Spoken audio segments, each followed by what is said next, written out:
How's your day been though? It's been pretty good. Been feeling sick though, because I ate too much. So fuck myself up. Oh, you got food poisoning or something? No, I just ate too much. My stomach hurt now.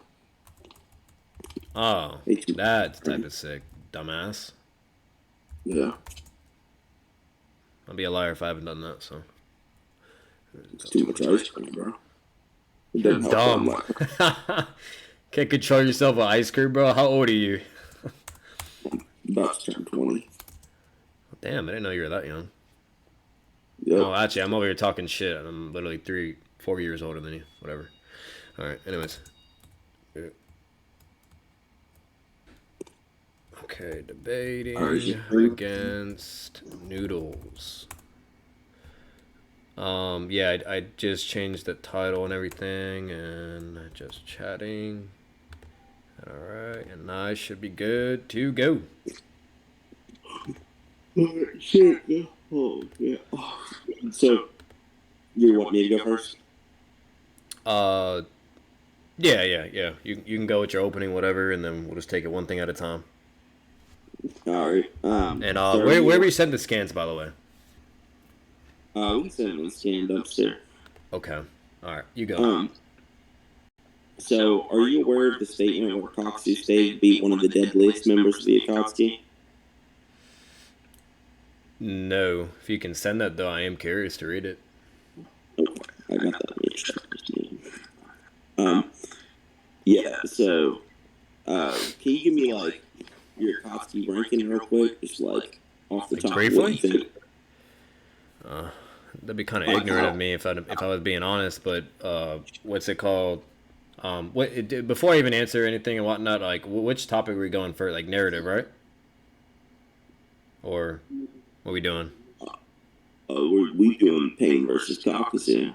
Yeah, that's fine. But like, what's it called? Because Like, are we doing are durability, intelligence, abilities, or a narrative for like what point are we hitting? okay. I'm using a statement to scale Kakuzu's AP, basically. Okay, all right. Well, That's what. that's fine. Okay. All right. So yeah, there's a statement that Kakuzu is one of the deadliest members of the Akatsuki. And can I get a Akatsuki like ranking from you real quick? At least to not make it too complicated. Definitely would say, fuck. All right, fine. So like Itachi. Well, all right. I'm gonna start from like the worst to the best. Yeah, So, that's better. I will do uh probably people probably might hate me on this. Whatever, I don't care. But Sasori first, Datara, Hidon, Kakuzu, Itachi, Kasame. Okay, that's Wait, no, not. not Kasame. I mean Kasame, then Itachi, and then fucking Pain, and then Obito, and then yeah, that's it. Whatever. Okay, so you consider like softening data to be like the Akatsuki like bottom half? Oh yeah, they're trash. Yeah. All right. So go stand dumpster. So yeah, Katsu being one of the deadliest Akatsuki members would mean he would be deadlier than like at least the bottom half, right? Because in order for him to be the deadliest, you'd have to be in the top percentile. Which would make him deadlier than both Data and Sorcerer. The reason this is impressive is because Data and Sorcerer are both beings capable of dealing with BG. Data, like literally, like one shot the three tails. Also fought Gara, beat Gara. Sorcerer is stated to have like the Iron Sand, which is what made the third Kazekage to be considered the strongest Kazekage, putting him above like Raza and Gara. Raza was able to like hold down BG with his sand and shit. So yeah, this should put Katsu like stronger than BG or deadlier than BG. Okay, I have a quick question for you. When when they're making like announcements like Akatsuki members are strong enough to fight against BG threats and so on and so forth. That's Do you disagree or agree with the fact that their abilities can be able to compensate for the lack of power or difference in power and I speed, agree. etc., and their Yeah, like hacks or so on Itachi, and so for forth is instance, what might not be allows them physically. to beat opponents that are more powerful than them? Yeah, like Itachi, for instance, might not be physically more powerful than a Biju, but he could probably genjutsu Bijus, stuff like that. Okay, I just want to make sure we're on that same page. So Yeah. where I was going with that of me like trying to debunk or whatever is I'm not saying Kakuzu or Hidon or any of the Akatsuki members can't fucking fight or take on BG level threats. They've clearly done it and it's shown in fucking everything. Yeah. What my problem is when whether if it's any character, okay, that is definitely not up there when they're being scaled to the same speed or power feats or attack potency and so on and so forth. When like where it's like I just don't even see that being a logical thinking so think of it process. this way, right? So yeah, abilities play a factor, but what are Kakuzu's abilities? Kakuzu's abilities, we all know he's technically immortal in his own way with the 5 hearts and shit.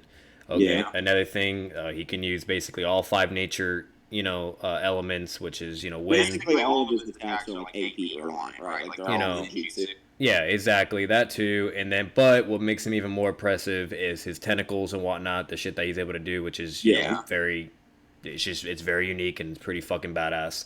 And then the biggest thing that I enjoy about him the most is when he goes into his transformation. And the reason why that's a big deal is because when he goes into his transformation, it's not just for shits and giggles or looks, it's also amps him up in a way as well. And not only that, what's it called? The more hearts he has, you could easily argue that technically he would be more powerful as well. Because when he did his final amp during the fight with Naruto with the Rising Shuriken, he only had like 2 hearts left or 3? I can't remember. Okay, he didn't have all 5 because two of them got killed during the fight, and he only had 3 left. So he only had 3. Yet, it clearly states that he just got a power amp everything. Even the characters acknowledge it, and and that's that, and everything goes from there. So, it is easily debatable or not debatable. Easily. Common sense to me at least that if he had his other 2 hearts, he could obviously be more powerful than what he was before. Okay, but overall, that's my basic understanding of Kakuzu, and just in aspect. Because deadlier, like he's the deadliest he's one of the deadliest Akatsuki members, makes him deadlier than these other members, right? Like in order to be deadlier than Deidara, right? And Kakuzu's also an AP reliant fighter, like Deidara is. Like Deidara has his bombs, Kakuzu has his ninjutsu, right? In order to be deadlier than Deidara, you gotta probably be able to output more force than him. So Kakuzu probably outputs more force than Deidara, and that's why he's able to kill these Biju or whatever. Do you say Kakuzu does more force than his bombs? Is that what you're referring to? What directly? Yeah, he's stated to be deadlier. You put Deidara on like the bottom half of your like Akatsuki list, and yes, Kakuzu absolutely. Stated to be one of the deadliest, so that puts him in the top half. Okay, hang on. This is what I want to do. This way everyone can see what I was looking at. So here's my problem with that logic and thought process. So, when I scaled Kakuzu hot and hit on higher than fucking Deidara, there's a reason for that. I'm not saying that they're like at such a fucking certain power level or speed level to where they're drastically, like just not even incomparable, and that's why they lose. The reason why I'm saying that is because at the end of the day, with Kakuzu or Hidon's immortality hacks to where they basically can't be killed, okay, to certain degrees and extents, okay, and on top of what they can do with their abilities, that I believe would be more than enough to be able to beat them if they ever came down to a fight, especially if they didn't have intel on each other. That's also a big deal as well. Okay, so with that being said, that is most entirely why I even did my scaling to begin with that way. Okay, but what my problem is when you say Kakuzu can do more damage, or or saying that he's more deadly than all these characters, you could definitely apply that in comparison to maybe Deidara, so on and so forth, etc. But when you're making a bold statement saying that also applies to fucking Pain, that's a big fucking difference. And I'm gonna get there, but he's AP above Deidara and Sorcerers because they're on the bottom half of the Akatsuki. Okay, so how about this? The only way deadlier is to have an attack that would be deadlier. Okay, so where I was going with that is when Deidara does like his big fucking bomb, explosion. That explosion's pretty fucking big. Okay. It is big. And I'm not saying necessarily Kakuzu skills above Data or C0 or anything. Maybe not even his C3, because the C3 wasn't unveiled by the point that statement was made. Yeah, exactly. But, and also his suicide bomb, like Kakuzu doesn't demonstrate that power either, bro. You know, like yeah, I'm not saying that he has like the destructive capacity or necessarily the AP equal to Data in that regard, but it is at least above the AP he uses like on those random bird bombs. He like or the bird bomb, not even bombs. He one shot the three tails with, so it would probably be above. He has to be deadlier than Data in some regard, right?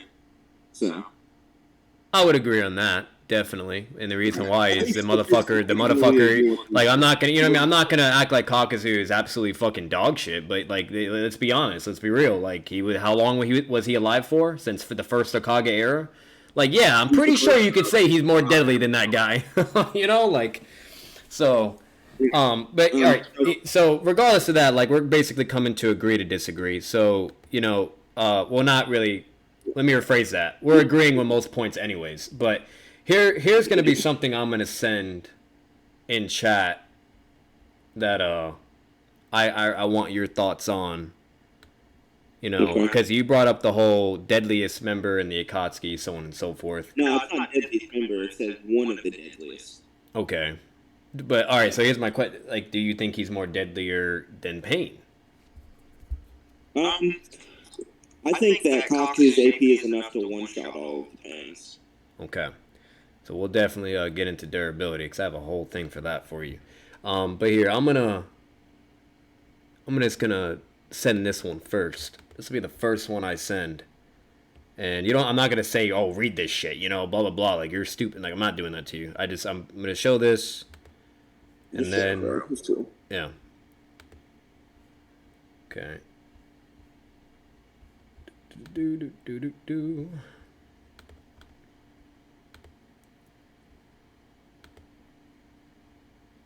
Okay, so with that statement, you know, people's in a six-pack, whatever, got created by the cycle war.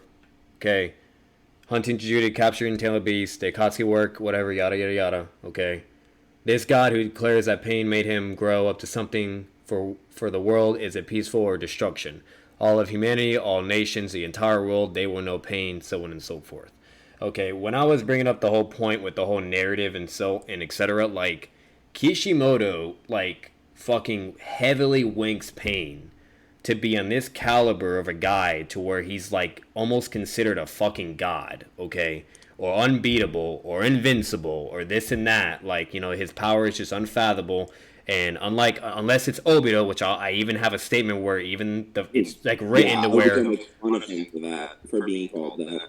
Yeah, but that's because Obito is more strong than him. But but where I was going with this is there is multiple things of this, and it just gets even better and better to certain points to where it's like Kakuzu is nowhere near, not even narratively and etc. And then to where it comes to just feats alone, on the same caliber as Pain, nowhere near.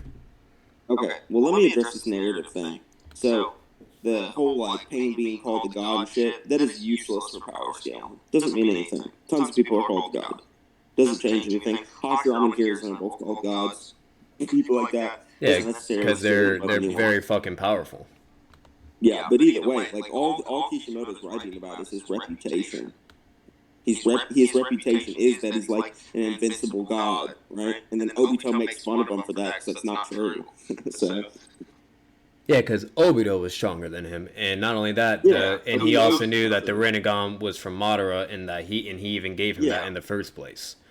So yeah, I would laugh at that guy too, knowing that I'm the one manipulating him and pulling the strings from the shadows and everything. Yes. Yeah, but this doesn't help scale Pain above Kakuzu or anyone in particular. It's a vague statement meant to just hype him up. Like, that's all it is. Okay. I'm gonna send another thing, but you know, this is another thing too. It's like, you know, with this scan I'm gonna send you, it's basically talking about, you know, Pain.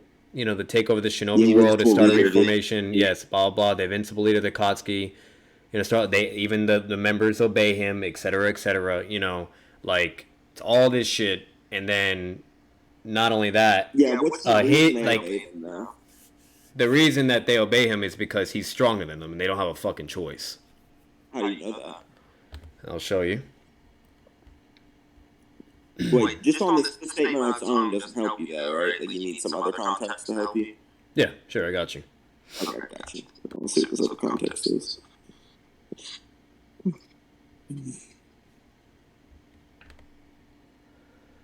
So this will be the third one that follows up with this because I kind of was expecting that counter argument. Yeah. Well, the issue is like I actually like addressed this in my Kakuzu video. I don't think this argument's good because generals All right, look lead at that one. armies too. And I wouldn't say they're stronger than their soldiers. So it has a brief description talking about the Akatsuki in the top. Then it has a little small caption description on the left bottom where it says the leader's word is absolute. No one dares to question his orders given with such, And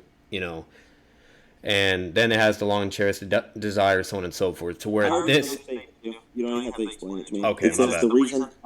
the reason why would they join an organization and obey Pain, capture, and tell beast? The reason is Pain's charisma and his power that no one can deny. So notice how they specifically note charisma as well, implying that Pain isn't just like manhandling into the Akatsuki. If anything, I think like the reason Kakuzu joined the Akatsuki was for money, because that's like the main reason he always cites why he joined the Akatsuki. No, absolutely, and that I'm not going to disagree with you there. He definitely, so originally, because I know you're not going to go by the game, even though I can provide evidence that Kishimoto was heavily involved and even also had outfits and characters.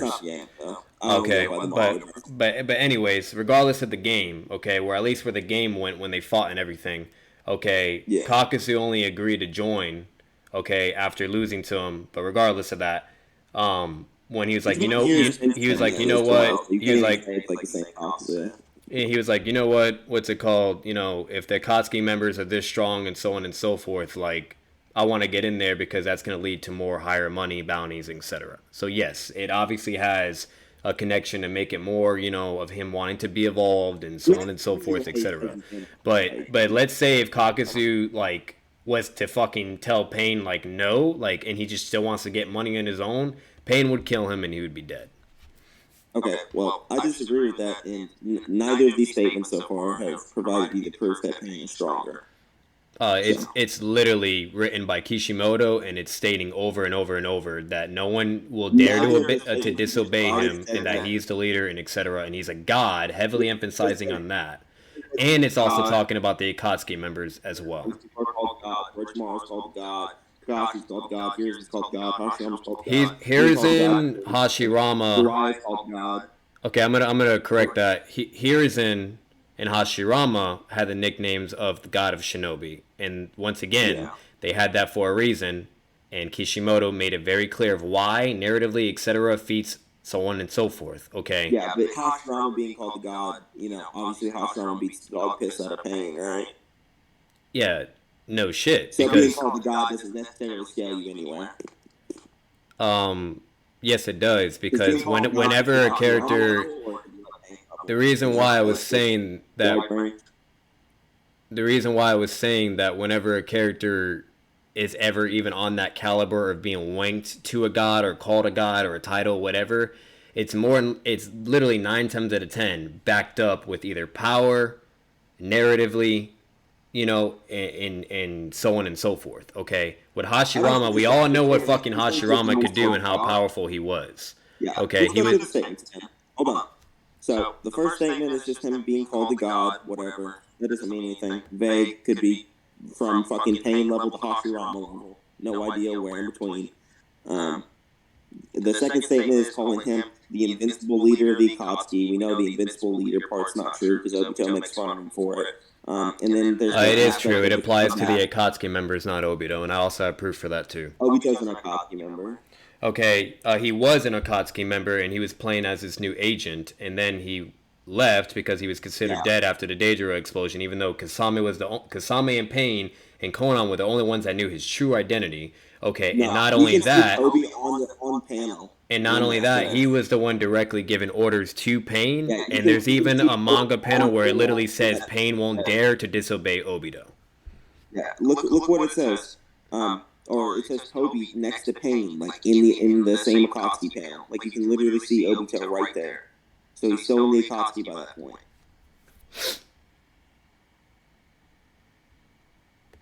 He wasn't part of it. He was literally manipulating Pain the entire time and just giving him orders. And Pain was giving orders to the other Akatsuki members. Hyperbolic. Pain died. He's not invincible. So that doesn't help you. Yeah, you do know why Pain was died, right? Because Naruto, like, beat the fuck out of all the passive Pains and taught no jutsu to him. Okay. Besides the beat the passive Pains, I'm not even going to get on that, okay? It was, yes, with Naruto talking with him and having a human connection, speaking emotionally, and maturely and etc. and understanding one another. Okay, and regardless, he died because he killed himself using, the jutsu and brought everyone back to life. Yeah, that is why. If Naruto wanted to, he could have just Rasengan him in the forehead right in there too. Like, I mean, he just chose to be like a good guy. So.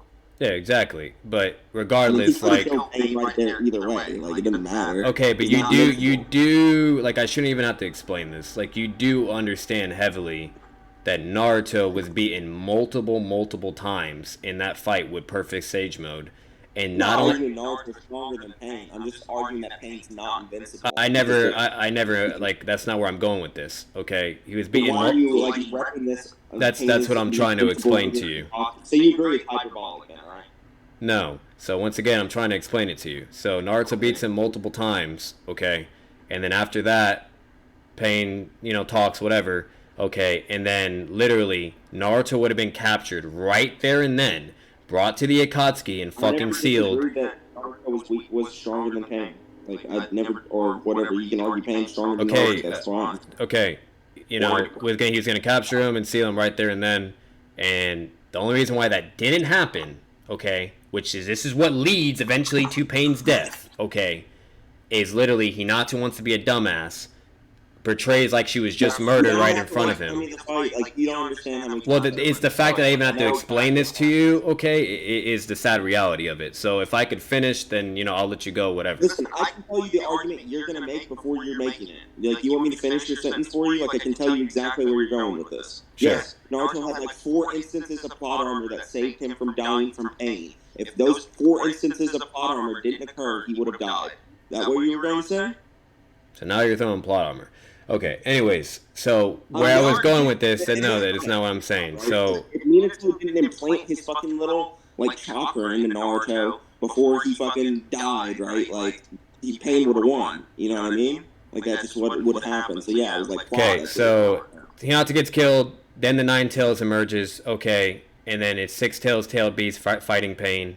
Then it boils down to all the other stuff, which you already know, okay. Then, okay, fucking either the Nine Tails would have just killed him straight up, and Nagato would have been alive, and the Nine Tails just killing everyone else. But instead of that happening, okay, someone that you fucking think is fodder to fucking Kakuzu is able to travel through fucking whatever type of spirit connection to Naruto, do all the fucking seal shit, gives Naruto a mental amp, okay, and still fighting against Pain, while, mind you, is extremely exhausted and fatigued, okay, and then it comes down to a 50-50, whoever gets who first. Naruto gets the Rasengan, GG, and figures out where he's at. That is why fucking Pain died.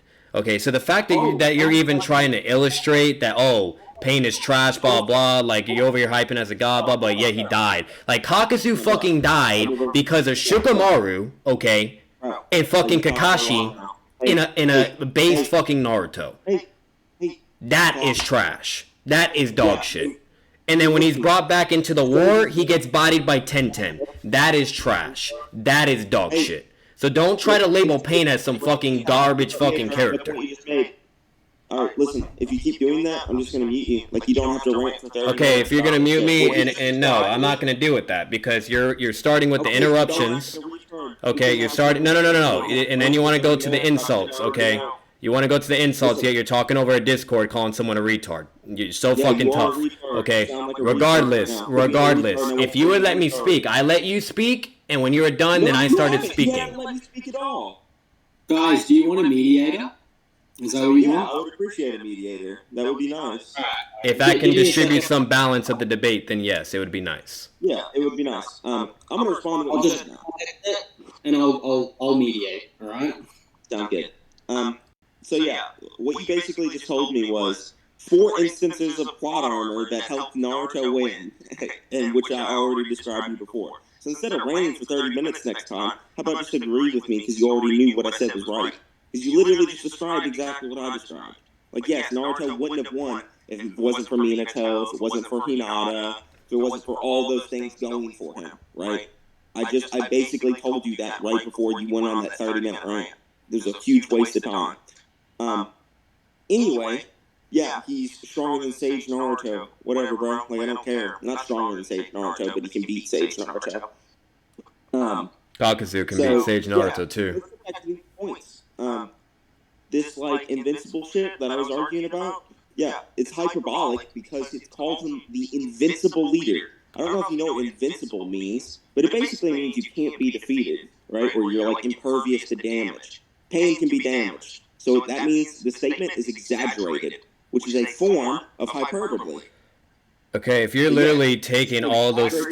see, that's your issue in this debate. If you're taking those statements, like, literally, okay, where there's been many times with characters that are even... You just said that. You basically what you literally I said it was exaggerated. Okay, I just said it was hyperbole. Vitamin, what he's saying is what he just said. It's exaggerated and that it can't be used in a sense, right? And it's like okay, it can be used in a sense to imply to other aspects in the show itself. Not that, oh, he is absolutely invincible now and can never die and never be defeated. Everyone thought the first Hokage would never die, yet he died. Like, stop. Yeah, so that would be it is an exaggerated statement, and it cannot be used literally and can be interpreted outside of invincible. I don't think this is saying that he is truly invincible to anyone. I think that's just his reputation and what people view him as, which is backed up by Obito talking about his reputation later and being like, aren't you the invincible leader of the Akatsuki? Like, making fun of him. Like, yeah, this Pain's reputation, but that doesn't mean it's true. You know, like Kasame was afraid of Jiraiya because of his reputation as a Sani. Things like that, right?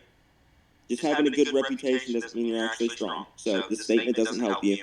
And having the notoriously strong members obey you, like the other statement kind of like goes against you, where it talks about how Pain used both his power and charisma to convince the members to join. Like the fact he was using charisma suggests to me that like he wasn't just like strong-arming them, right? Like he probably bribed Kakuzu with money to join the Akatsuki. That would be a reason a notoriously strong member would obey him. So that statement doesn't help you at all. Nothing you've provided to me so far helps you. You just said he's stronger than Sage Naruto. I've argued Kakuzu is stronger than Biju. So, I mean, who's winning that? Like, you think Sage Naruto just going to fight like a Biju? Are you done? Hello? Yeah, I'm waiting for you to finish so I can talk and I get yelled at. Okay, so a couple points that you mentioned, like where the miscommunication is coming, where like what you're not like trying like understanding what I'm trying to like explain to you. Okay, never did I say that Pain is invincible to where he literally can't die and can't be defeated. Okay, no one in Naruto is like that. Okay, all the characters have been shown many times that they can be killed, so on and so forth, etc., depending on the circumstances, whatever. Okay, what I was referring to, okay, back to the whole narrative argument that I was portraying, is whenever Kishimoto is writing about Pain and has these manga panels and so on and so forth, they're hyping him on the caliber of a god, of a being that is thought to be unbeatable and so on and so forth. And when he is making these statements and having these scans and portraying them, okay, it is more referring to the Akatsuki members, the nations, the villages, the legendary Seinen, so on and so forth, okay? Yeah. And the only character... Just wait, Noodles. Just wait. Let him Okay, finish. go And then ahead. you know. Yeah, you got it. The only character that it is shown, okay, to where, you know, with like you were saying before, which I don't remember when he's being made fun of, but it's more likely happened, okay, where Obito's making fun of him about, you know, the god shit or whatever, or better yet, fucking, you know, where it shows that Obito is clearly stronger than him, and there's a scan for that, and I have that, okay. You know, it even says that Pain obeys Obito's orders no matter what, blah, blah, he follows him and whatever, okay. You know, that is the one character that is shown to be on a level that surpasses Pain. That is the argument that I am supplying. Okay? I'm not talking about him being stronger than Obito. I'm not talking about him just being invincible, period. I'm talking about how he's illustrated and to who and like what he's being compared to currently during that time of the story of Naruto. I'm done. Yeah.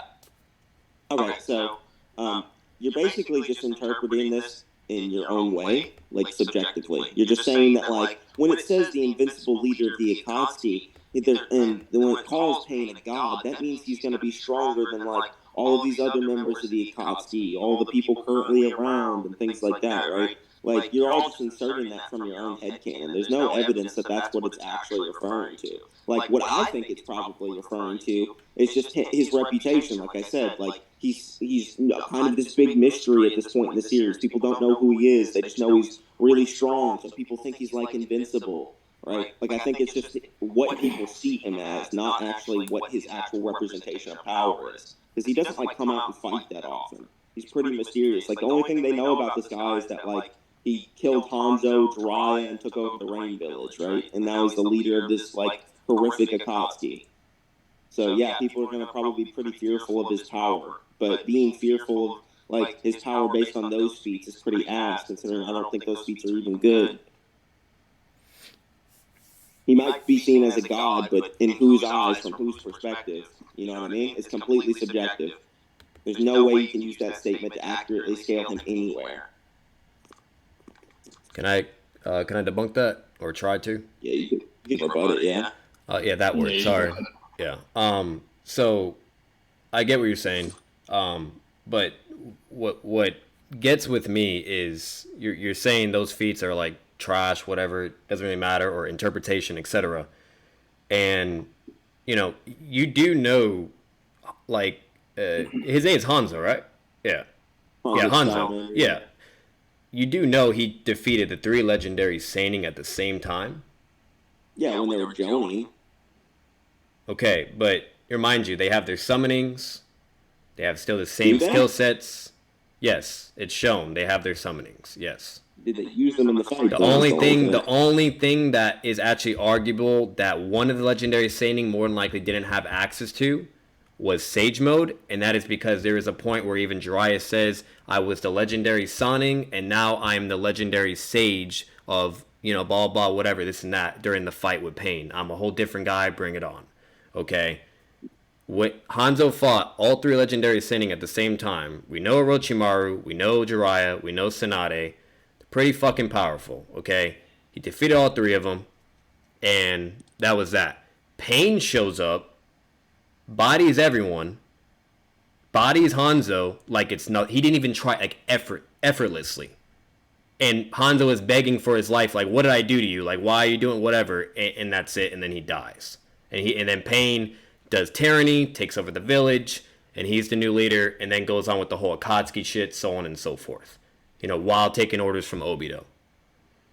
So it's like, when you say like that feat is trash, when does Kakuzu have that level of fear or terror or power to the point where he can just walk up to a village and beat the strongest ninja in their village, in their military forces, and then make a group organization and gather the tail beast? The tail fucking beast, remind you.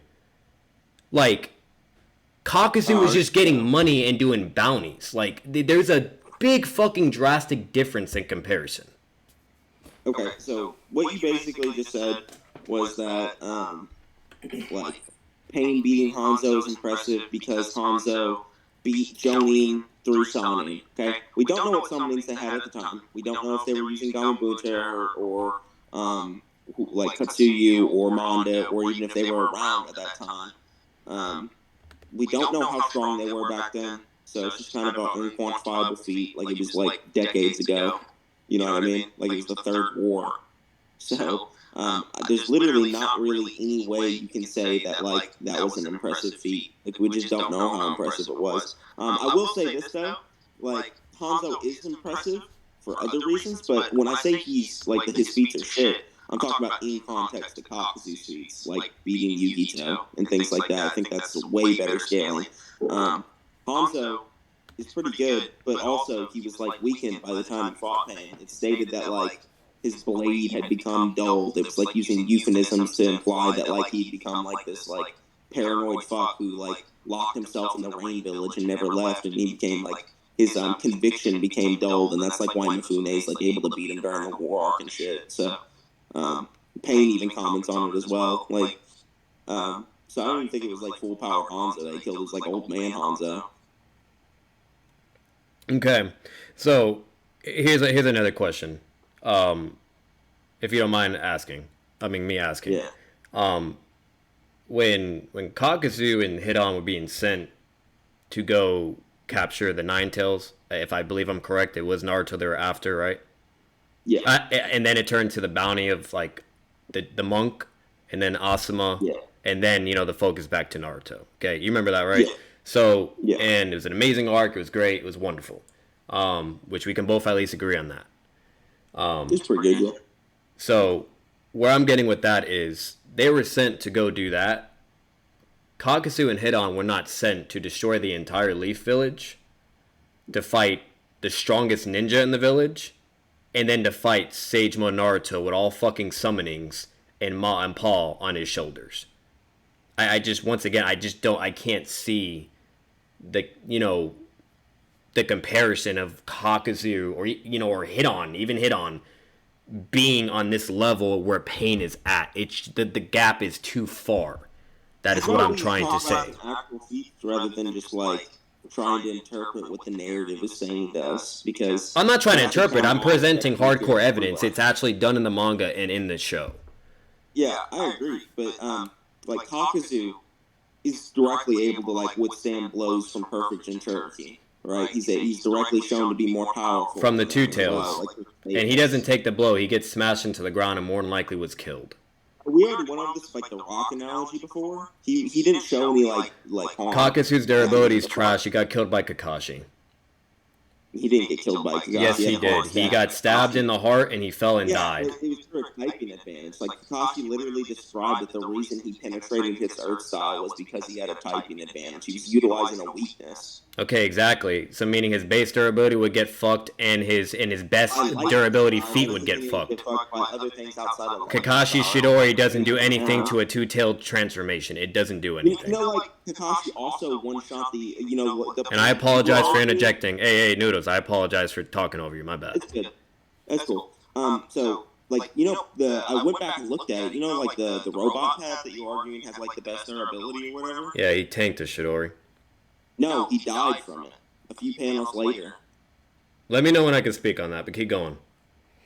I can show you the panel if you want to see it. Like, no, I know what you're talking about. Like, but I know you're going somewhere with this, so just keep going, and then I'll try to debunk that. Yeah. So like, there was two things that make this like obvious that like Kakashi like wasn't like Kakuzu's level or whatever the fuck. Do you remember when like Kakuzu sends out like his lightning style false darkness or whatever? Oh yeah, it was a crazy ass move. All his techniques are insane. Yeah. Crazy powerful. Two Raikiri to stalemate it. Two of them. And that's like his strongest attack, so think about that. He needed two of them. Hey, not only that, this is kind of hyping you up, but imagine him having all 5 hearts goes into his transformation and then does the ninjutsu. I know. It'd be bananas. It'd be pretty cool. Yeah, but that's the thing, right? Like, Kakuzu was able to stalemate like 2 Raikiri, and one of the Raikiri is good enough to one-shot a Path of Pain. So yeah, he should easily be on this level of Pain. Like, I don't know why you're like arguing like Pain is so significantly above him when it's not. Well, the reason why I was even bringing that up is when Kakashi does his Shidori, and remind you, on Whether you agree with me or not, I believe that jutsu he uses to harden his body makes his durability way greater than his base. Yeah, it does. So, but, Kakashi's able to break it, and yes, I know because the whole lightning thing, weakness, whatever. But either way, he breaks through it, one shots one of his hearts because of it. Okay, and then, we know what happens after. Then Kakashi gets fucking slam kicked through a tree, and all that shit. Gets some shit beaten out of him by Kakuzu. So that happens. Okay, but remind you, the robot path of pain gets smashed by Choji and Choji's father's fist. Okay, flattened out, broken and shit. And somehow, some way, that robot is able to move fast enough. We know how fast Kakashi is with the fucking Chidori. Okay. I have a count for the feat you're talking about. I know how fast. Yeah, like the robot's able to move fast enough somehow or react to where he can get hit instead, to where Tendo Pain doesn't get one shot. And mind you, it's from Kakashi's strategy and everything. And then literally, like, it doesn't even, like, go through him instantly. It's slowly but surely going through it. And the statement is even in the manga and the anime to where Kakashi says, please make it in time.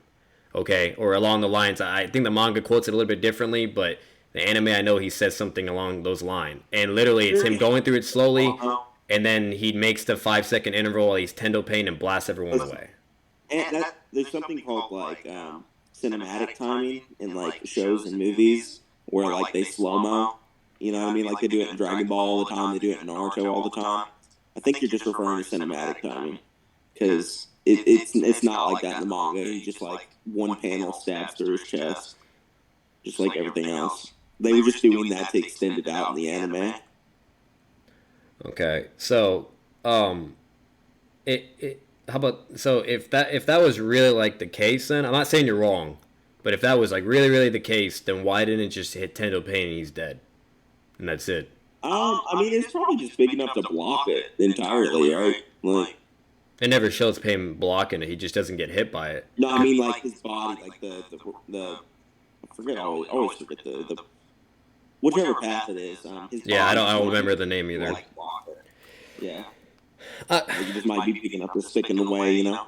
That's what it looks like, at least. You want to see the panel? Yes, I would actually like to see it too, so. I'll look at it. I don't know what chapter that is, though. I'll see the series pen.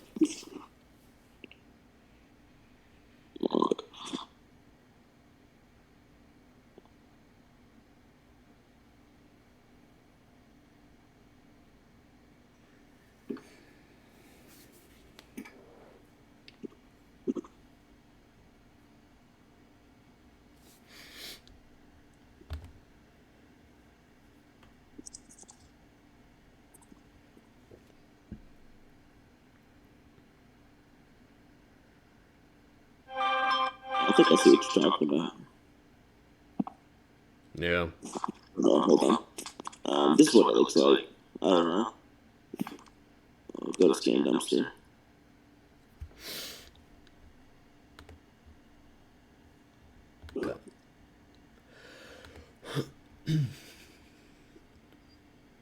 Yeah, but like he completely like severs him.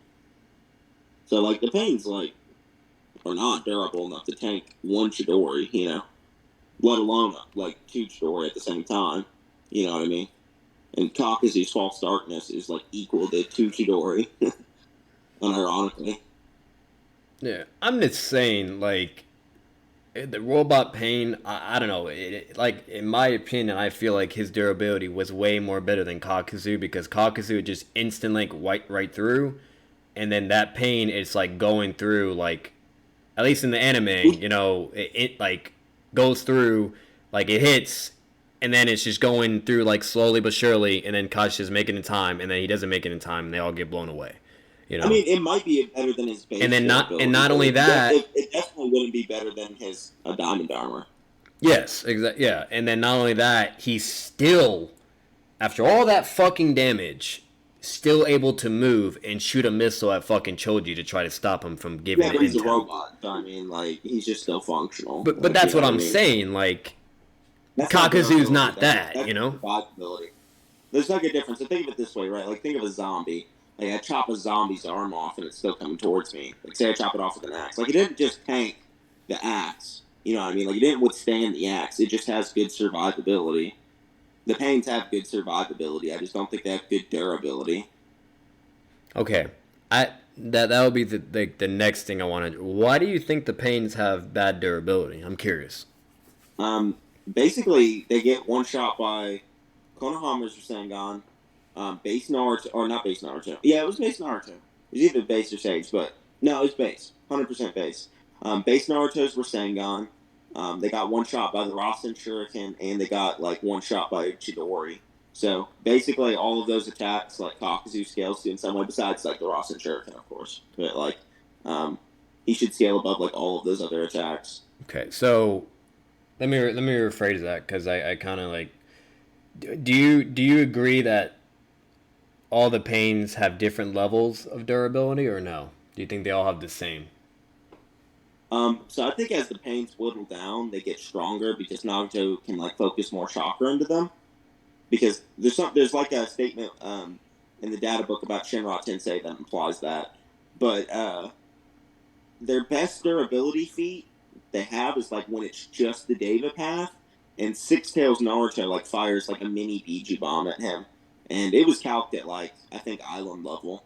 So okay, so you do see where I'm going with this then. Like island level. So what I was trying to say is, which I remind you, I don't disagree with anything you just said. Okay, the Four Tails, you remember that fight with Orochimaru, right? Yeah, like he nearly killed Orochimaru or whatever. He killed Orochimaru multiple fucking times. Orochimaru said that if he took it, he would have died type shit. So yeah, he's like the first thing that happens is Naruto speed blitzes him. I can't remember how many tails. I think it was 4, but it wasn't the full transformation. But he speed blitzes him and slams his hand to Orochimaru's face, and Orochimaru goes fucking like flying miles and miles away, and does a big shockwave explosion, everything. He actually eats that shot. Believe it or not, he doesn't actually die from that, but he does nearly die to the Biju bomb. I'll give you that. It doesn't show him either dying from that because he gets launched away, but I don't know, man. The guy did get fucking flung pretty far, but regardless, I'll give you that. What his reaction to it was though. After he gets punched, he comes back, like stretches his neck with the Kusanagi blade, and like stabs him. Like, okay, yeah, I'm getting there. Yeah, so, but after like the getting hit by that, he comes back, being Orochimaru, flexing like, "Is that all you got, bitch?" Whatever, and then says, "You're still nowhere near Sasuke." He's talking about heavy Sasuke. Okay, thank you, babe. What's it called? And then basically Naruto gets pissed, goes in full. He starts chasing Orochimaru. Okay, and Orochimaru then gets to the the battlefield where they're fighting at, and basically from there, I kid you not. This is like before the chakra is completely all over him and it's like darkened, the tail beast state. Just from having only 4 tails out, he does like, he just flexes his chakra, okay, remind you. And the fucking explosion is massive. Like, I'm not even exaggerating on that. Like, it's fucking massive and it reaches all the way to the starting point where Kabuto, Yamato, and all of them are at. Okay, not just punching something, just flexing his chakra. Okay. And then after that, goes into the full transformation. Okay, and then Orochimaru does like the whole million fucking snake thing with the blades, which we all know how powerful his blade is. You know what I mean? Like that shit's no fucking joke. Monkey King and yeah, exactly. Like 9 tails out of the village. Exactly. So, and literally like does that, and I'm like, oh fuck, like wait a minute, is Orochimaru about to body this guy? Like, and then he just lifts his arm up, slams the ground, and the explosion, the AP was so powerful that it incinerated all the fucking snakes. Obviously, they can incinerate the sword. I'm not implying that, but it destroyed all the fucking snakes, whatever, and that was it. And that was the first time, like, he kills him. And then he comes back with that snake rebirth fucking jutsu, like that disgusting shit he does, okay? Comes back with that. Then starts to like go, he darts forward, punches the Four Tails in the face. Four Tails eats that shit, and he's like, okay. like slices him in half. That's the second time he died. Okay. Then when he regenerates, because Orochimaru is just ridiculous. I'm gonna say this: imagine Kakuzu and Hidan and Orochimaru on a fucking team. Oh my god! Like the three fucking immortals, basically. But anyways, I'm getting a little sidetracked. That happens, okay, and then they're fighting whatever, and I can't remember exactly what happens cause I watched the fight yesterday, but literally like fucking he wraps his snake around whatever, like the arm, trying to do an attack. The snake disintegrates immediately, and then the heat travels to Orochimaru and disintegrates his whole body, and he does the rebirth jutsu again, where he comes out of that before dying. Like the Four Tails is just killing him over and over and over, bro. And then he does the mini little tail beast bomb, which I would argue is probably the weakest version we've seen out of all from the half the power of the Nine Tails. And it goes through the triple layer of the thing, okay, which we've seen the first Hokage do, I think, about 5 of them against the full power, and that thing just went right through them and then blew up all the way down there. With his, it went right through him and then just did an explosion immediately, disintegrated it completely, and fucking killed Orochimaru again.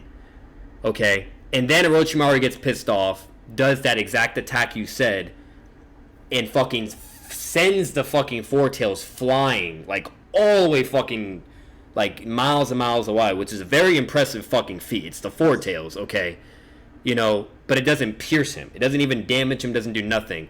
And then literally the Four Tails reaction is like, get this shit out of here. He just touches it with his fingertips, and his sword goes like fucking across the goddamn map, And then from there, that's when it's kind of done and whatever. Okay. Are you scaling pain above like armless, like Orochimaru or whatever? Yeah, basically what I'm going at, and sorry for the rant on that. I just want to kind of like just give as much understanding on that as possible. Is fucking Orochimaru, which reminds you is like Sannin Okage level. Okay. Kakuzu, or even Tail Beast level, like can fight Jubi and all that, whatever. Not Jubi, QB, or BGBs. Fuck. Kakuzu is on a similar level with Orochimaru. I'm not saying whether who is stronger than who, but they're similar, okay. And if Kakuzu was fighting the Four Tails, bro, he would have got folded over and over and over. No. The Four Tails or Six Tails Naruto's BG bomb was island level. The normal BG can produce like small country level to multi-continental level BG bombs. Okay. Six Tails is not stronger than the regular BG, let alone the Four Tails. And Kakuzu can beat Perfect Jinchuriki, so. Like, do you agree Kakuzu's strong enough to destroy the paths of heaven? Like, based on like the Rasengan or Chidori's doing it? If he's able to land one of his ninjutsu attacks, then absolutely yes. I'm not going to deny that. Okay. Well, actually, not the Tendo Pain. Not Tendo Pain. But the other ones, yes. Why do you think Tendo did the Tendo? And also not the summoning dog.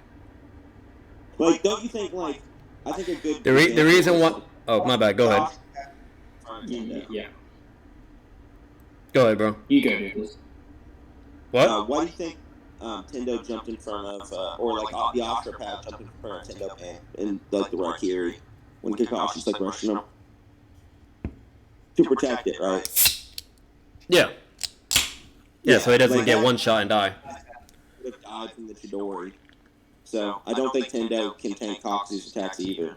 No, the reason why I was saying Tendo can is because, yes, you're not wrong about that, but just back to what you were saying before, which I knew as well and agree with, whenever Nagato is focusing on a pain, whether if it's his ninjutsu they're amplifying, or taijutsu, or durability, or whatever, he can also enhance durability. And I have a back like evidence for that.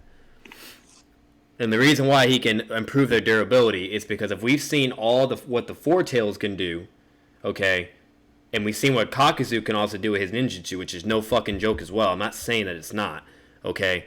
But when Nagato focuses all his chakra on the Tendo Pain, regardless if you want to say it because he was the last one standing or whatever, okay, he, mind you, is fighting a Six Tails Naruto, not a Four Tails. So meaning more powerful, okay, with the bone transformation, which I'm probably being ignorant on this. I think that's a nether amp. I don't know if the bone, or if that's just part of the Six Tails or not. That way. Like, Huh? his transformation into the Tails is him slowly becoming the Nine Tails. Okay, So okay. So yeah, the bone then wouldn't be an amp. I didn't know about if it was not or whatever. But anyways, either way, we can definitely say the six tails is way more fucking stronger than four tails. It's more tails, more power, etc. Okay, Nintendo Pain somehow, some way now has god tier fucking durability where he's literally going blow for blow with the fucking six tails, and then gets the first time gets beaten like Orochimaru with he getting his head slammed over and over and over. The second time was when the six tails reversed the Shinra Tensei. You know what I mean? Well, with by putting it like all his six tails in the ground like as anchors, and then no, with just. I don't think. I think he just like runs through it like unironically. Like he just like. Are you talking about the manga? Because I'm referring to the anime. Manga.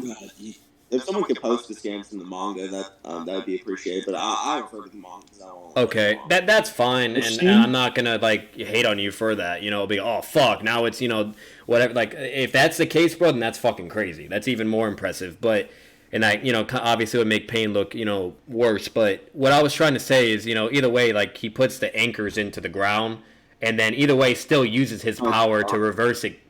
Regardless, and fucking sends the Pain flying, which clearly shows that, it can negate all ninjutsu attacks. Like, if somehow, some way, it can fucking, that shit can't do anything, but physical force like taijutsu or something like that can overcome it. I don't understand that, but whatever.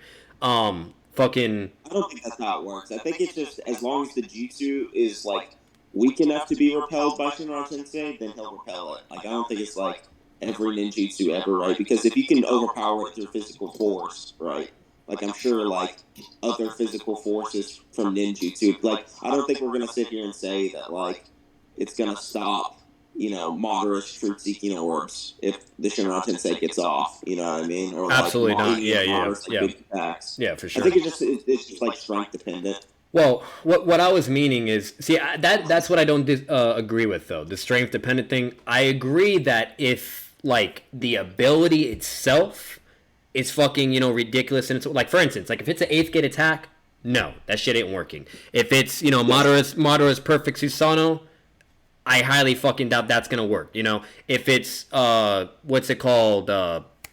Fuck. Do you think it's like a property and then negate like ninjutsu, or do you think it's like physical force? It can do like. Which I believe there's a statement for it too, where it literally says it negates all ninjutsu attacks. I'll have to I'll post that if I need to. But regardless of that, that for some reason it's a hard fucking counter for ninjutsu.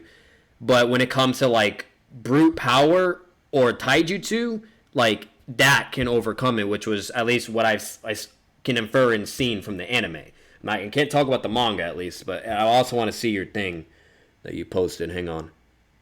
No, he did anchor himself, it looks like. Anyway. Okay, he did do the same thing. All right, anyways, what I was saying is, so basically the reason why I'm applying that is because, let's be real, bro. Like, I don't even know where your scaling goes for the Sagemo Rising Shuriken. Just the base Rising Shuriken, its power alone, remind you, was able to, which I know it wasn't Kakuzu technically at its full power because it wasn't 5 hearts, it was only 3. Okay, but Kakuzu is going all out in his final form with 3 hearts. Okay, Naruto, regardless of the whole fight, is able to slam the thing on him. Like, in that jutsu alone, which Tsunade even states, and why she told Naruto he couldn't use it anymore, attacks the durability and user on a fucking cellular level. You know what I mean? Like, not only does it have so much AP, but that shit is like also like hack insane. You get what I'm saying? Yeah, and so Kakuzu is like, after she says that, she also says that it functions more like poison rather than physical trauma. Exactly.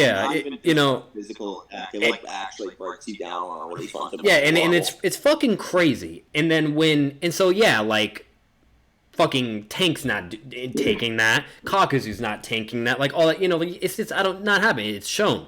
But like but what's obvious is that he has to use Shinra Tensei to fucking just make it disappear somehow. You know what I mean? So like from that, it's like I'm sorry, but the Rising Shuriken Sagemo, which is even more powerful because we've seen what nature does to ninjutsu and with taijutsu and with genjutsu, it enhances it more. okay, fucking the Ryzen Shuriken like is now more powerful, and he can expand that shit. You know, like where it's something with the hit that Sagema where it makes range or attack percent whatever, you know, more enhanced as well. You know, so it's basically like, you know, not all the time, but at certain points like unavoidable. Okay, and it does a crazy explosion. Then obviously what we talked about before. If Pain got hit by that, yes, he is done. Absolutely. But he uses Shinra Tensei to counter that. And the fact that Kakuzu couldn't counter that and gets hit and dies, but Pain can counter a level of that power of a jutsu alone, like, that's a big deal, bro. Alright, so, like, I talked about this a bit before, but you're talking about the Rasen Shuriken's durability, not its AP. He's not interacting with, like, the Rasen Shuriken's AP. It's like blowing it off course. Think about that, right? Like it's interacting with the Rasen Shuriken's durability. Like it's a wave of energy hitting the non-blown up Rasen Shuriken, right? It hasn't like had a chance to like blow up yet or even do its like pin needle attack like it hit Kakuzu with.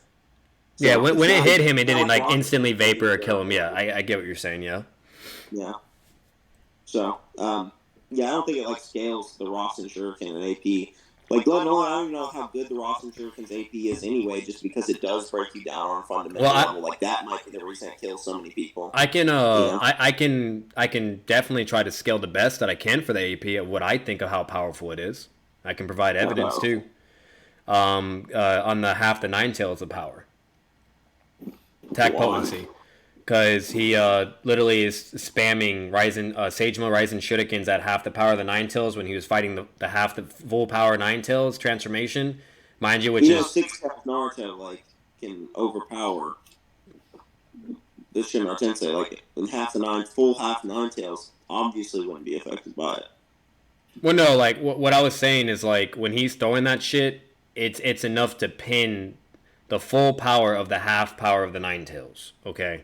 Like no, it's not, and it damages him. Throw that does it right. Like Naruto's throw power is not what makes the Rasen Shuriken strong. That's what I'm saying. Like, no, I'm not saying the throw power. I'm saying like the Ryzen Shuriken itself's AP is enough to pin the Nine Tails down and damage him minorly. Yeah, after it blows up though, it's not Naruto's throw that's causing it. But like in the instance with Pain and Naruto, the thing that's interacting is like how hard Naruto's throwing the Rasen Shuriken. That's the amount of force that's being like output onto the Rasen Shuriken, how hard he's throwing it. Yeah, I agree with that.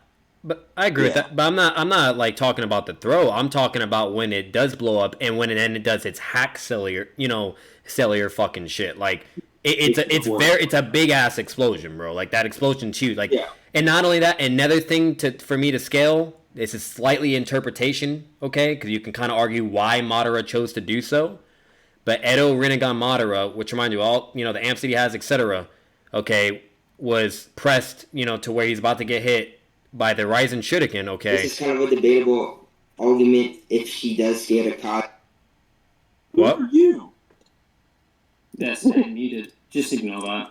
Oh, okay. Yeah, that was someone else. You guys can get back to our later. Okay. So what I was saying, I'll keep it short and sweet. Right when he's about to get hit, like instead of him using his perfect Susanoo or like his ribcage Susanoo, which I'm gonna be honest with you, I don't think the Ryzen Shuriken would destroy his perfect, but regardless, instead of him just using like his body Susanoo, which that shit is no joke as well. Okay, we've seen the body Susanoo tank a full power fucking QB bomb, you know, with the wood style being like slamming it right into it, and he's fine, you know. And then the explosion, he tanks that too. Okay. The fact that he had to turn his Rinnegan on, and because like he got so like I don't know. To me, from what my interpretation from that scene was, he got so scared of that fucking jutsu that he was like, no, I'm activating my Rinnegan and I'm absorbing that shit. And then he says, too much energy. And whenever Madara gets a fucking compliment, I think that's a big deal in my opinion. It's very rare when he does that, you know. Every other time he's roasting everyone and talking shit, you know. So it's like, if the Ryzen Shuriken is not that big of a deal in AP, why would Madara just use the Rinnegan and absorb it when he could have just done perfect Susanoo and fucked everyone up? Or his Susanoo and fuck everyone up? like there's Rasen Shuriken real strong. Neither Kakuzu or Pain are tanking that shit.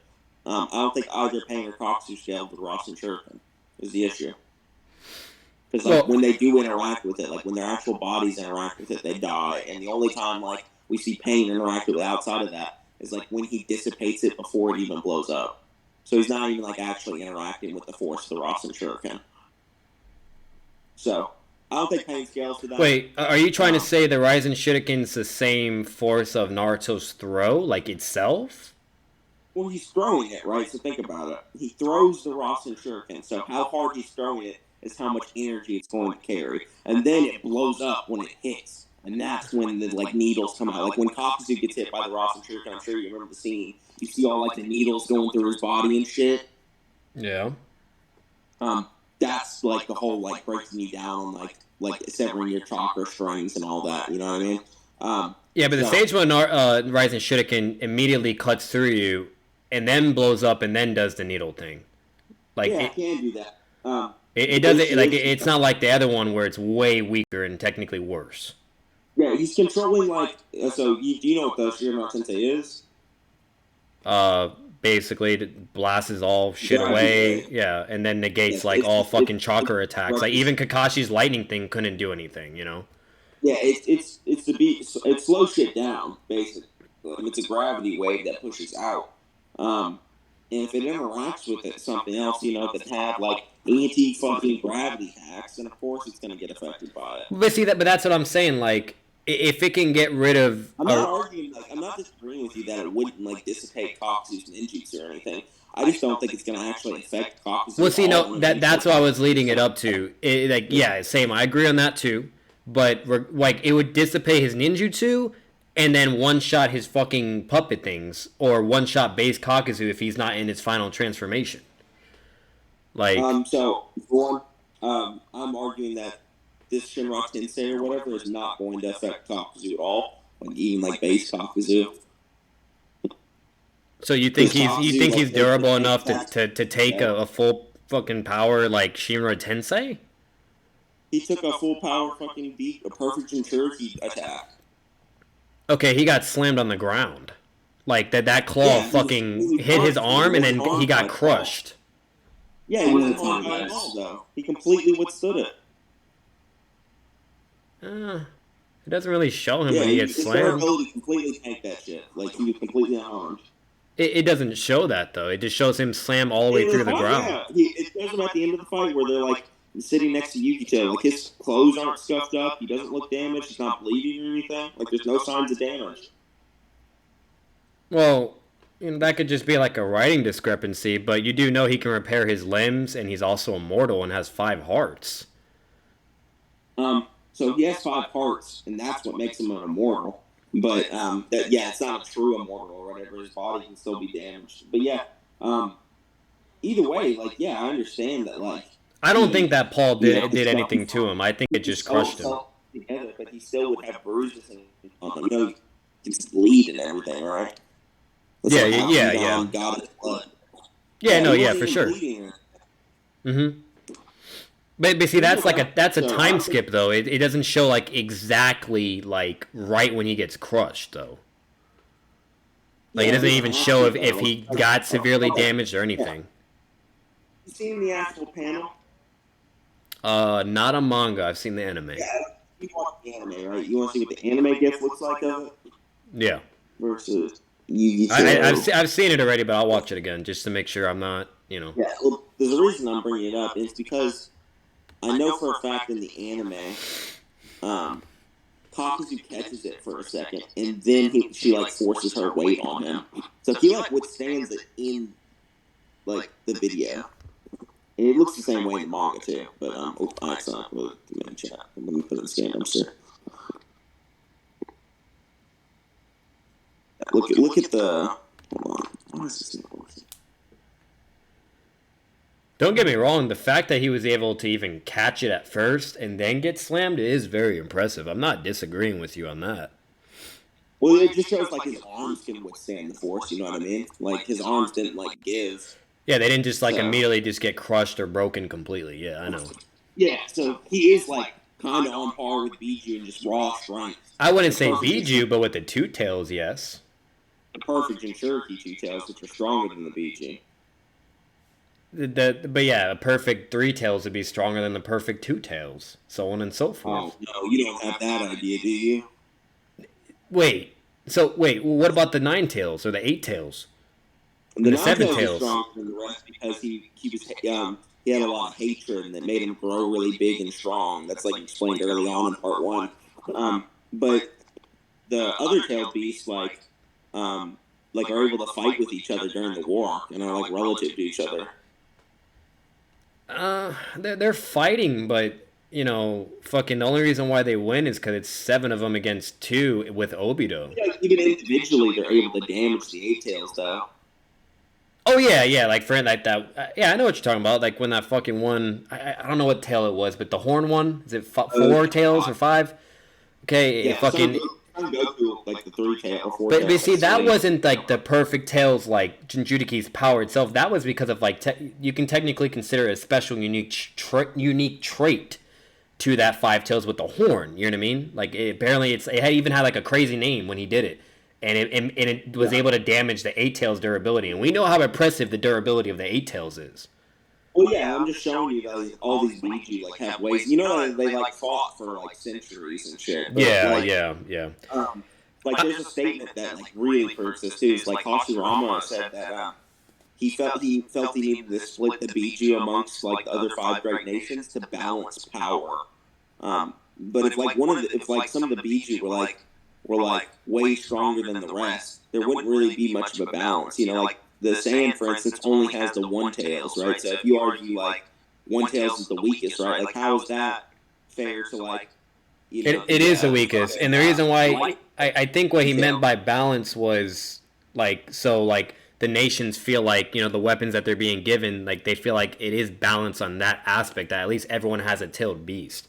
Like I can't really agree with that because fuck I would have been pissed off with the Leaf Village getting the 9 tails. Like why the fuck do you get to keep the 9 tails? No, give me the 9 tails and you get the 8. How about that? Like so it's like I don't know, bro. Like I think by the numbers that does dignify how powerful they are separately. Now I'm not saying like there's certain attacks can't make up for that, but Nine tails says that, and then the 8 tails tells them that's not true.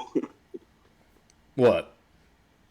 Like the 9 tails says like to the 8 tails, like you're the 8 tails. That means you're the second strongest after me. And then the 8 tails is like, that's not how it works. That's why the 1 tails always hated you.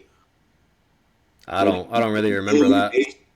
It's like fuzzy. It's like I think I recall what you're saying, but like I don't remember exactly what was even being discussed. They like fought with each other forever. You gotta think like these Jinchur and like B also talks about how he looks up to Yugito as like Kunoichi and shit. Yeah. There it is. I'll read this actually. I'm curious. I always forget shit. Yeah. He literally says strength isn't determined by the number of the tails one has.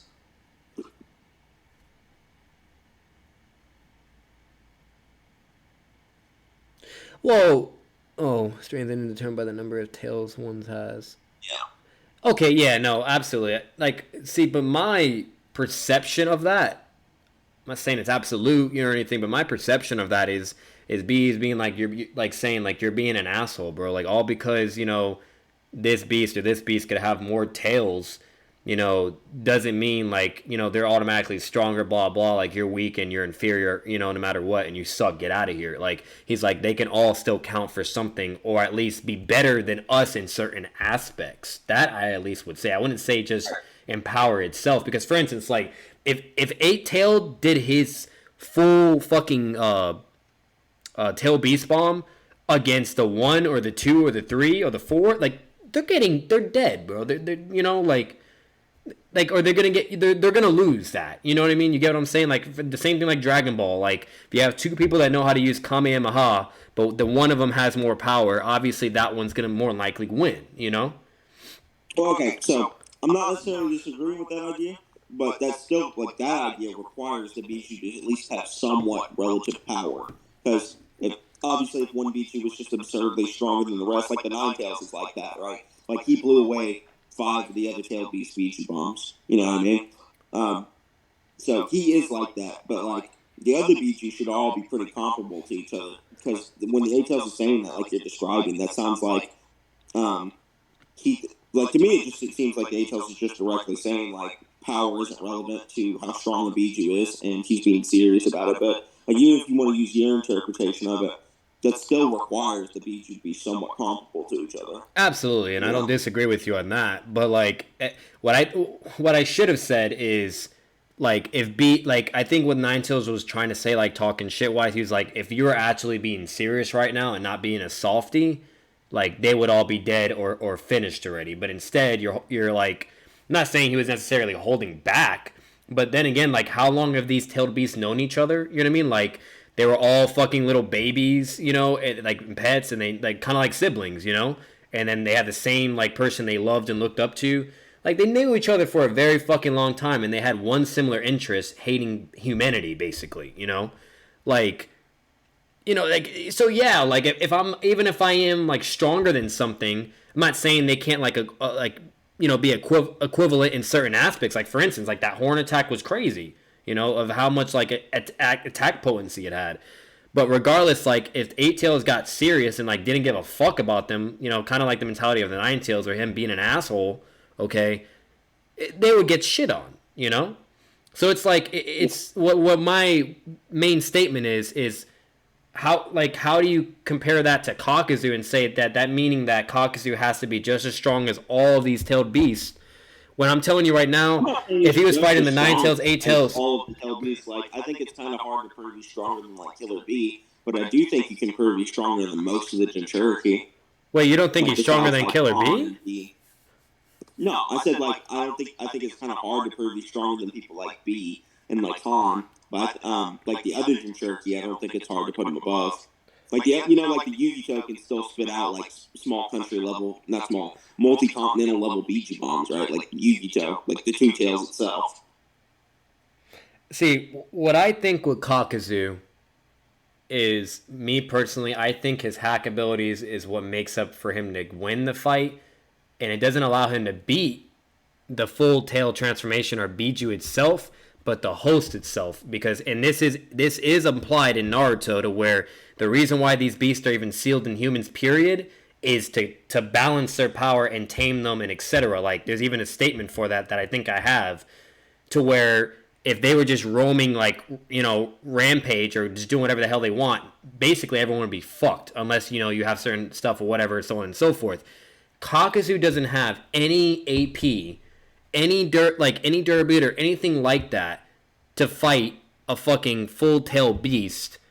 Okay, like I'll give him maybe Shikaku, but I even think that is praising him too much, to where like fucking if he's fighting against that, he loses, he's done. But what I think would happen, and yes, this is an interpretation, so I can't say, oh, this is absolute, this is concrete, this is what happened, you're stupid, whatever. Like, I think what happened, for instance, like Datara, he didn't fight the one-tailed transformation. He was fighting Gaara. And he used one of his strongest bombs and used the weakness of Gaara to protect his village. He exploited that, which is, in my opinion, was a cheap move, okay? But it's just demonstrating, like, his intellect, okay? And basically his, I don't know what C1 it was. I don't know if you remember that. But that move one-shotted base Gaara. It didn't one-shot the one-tailed.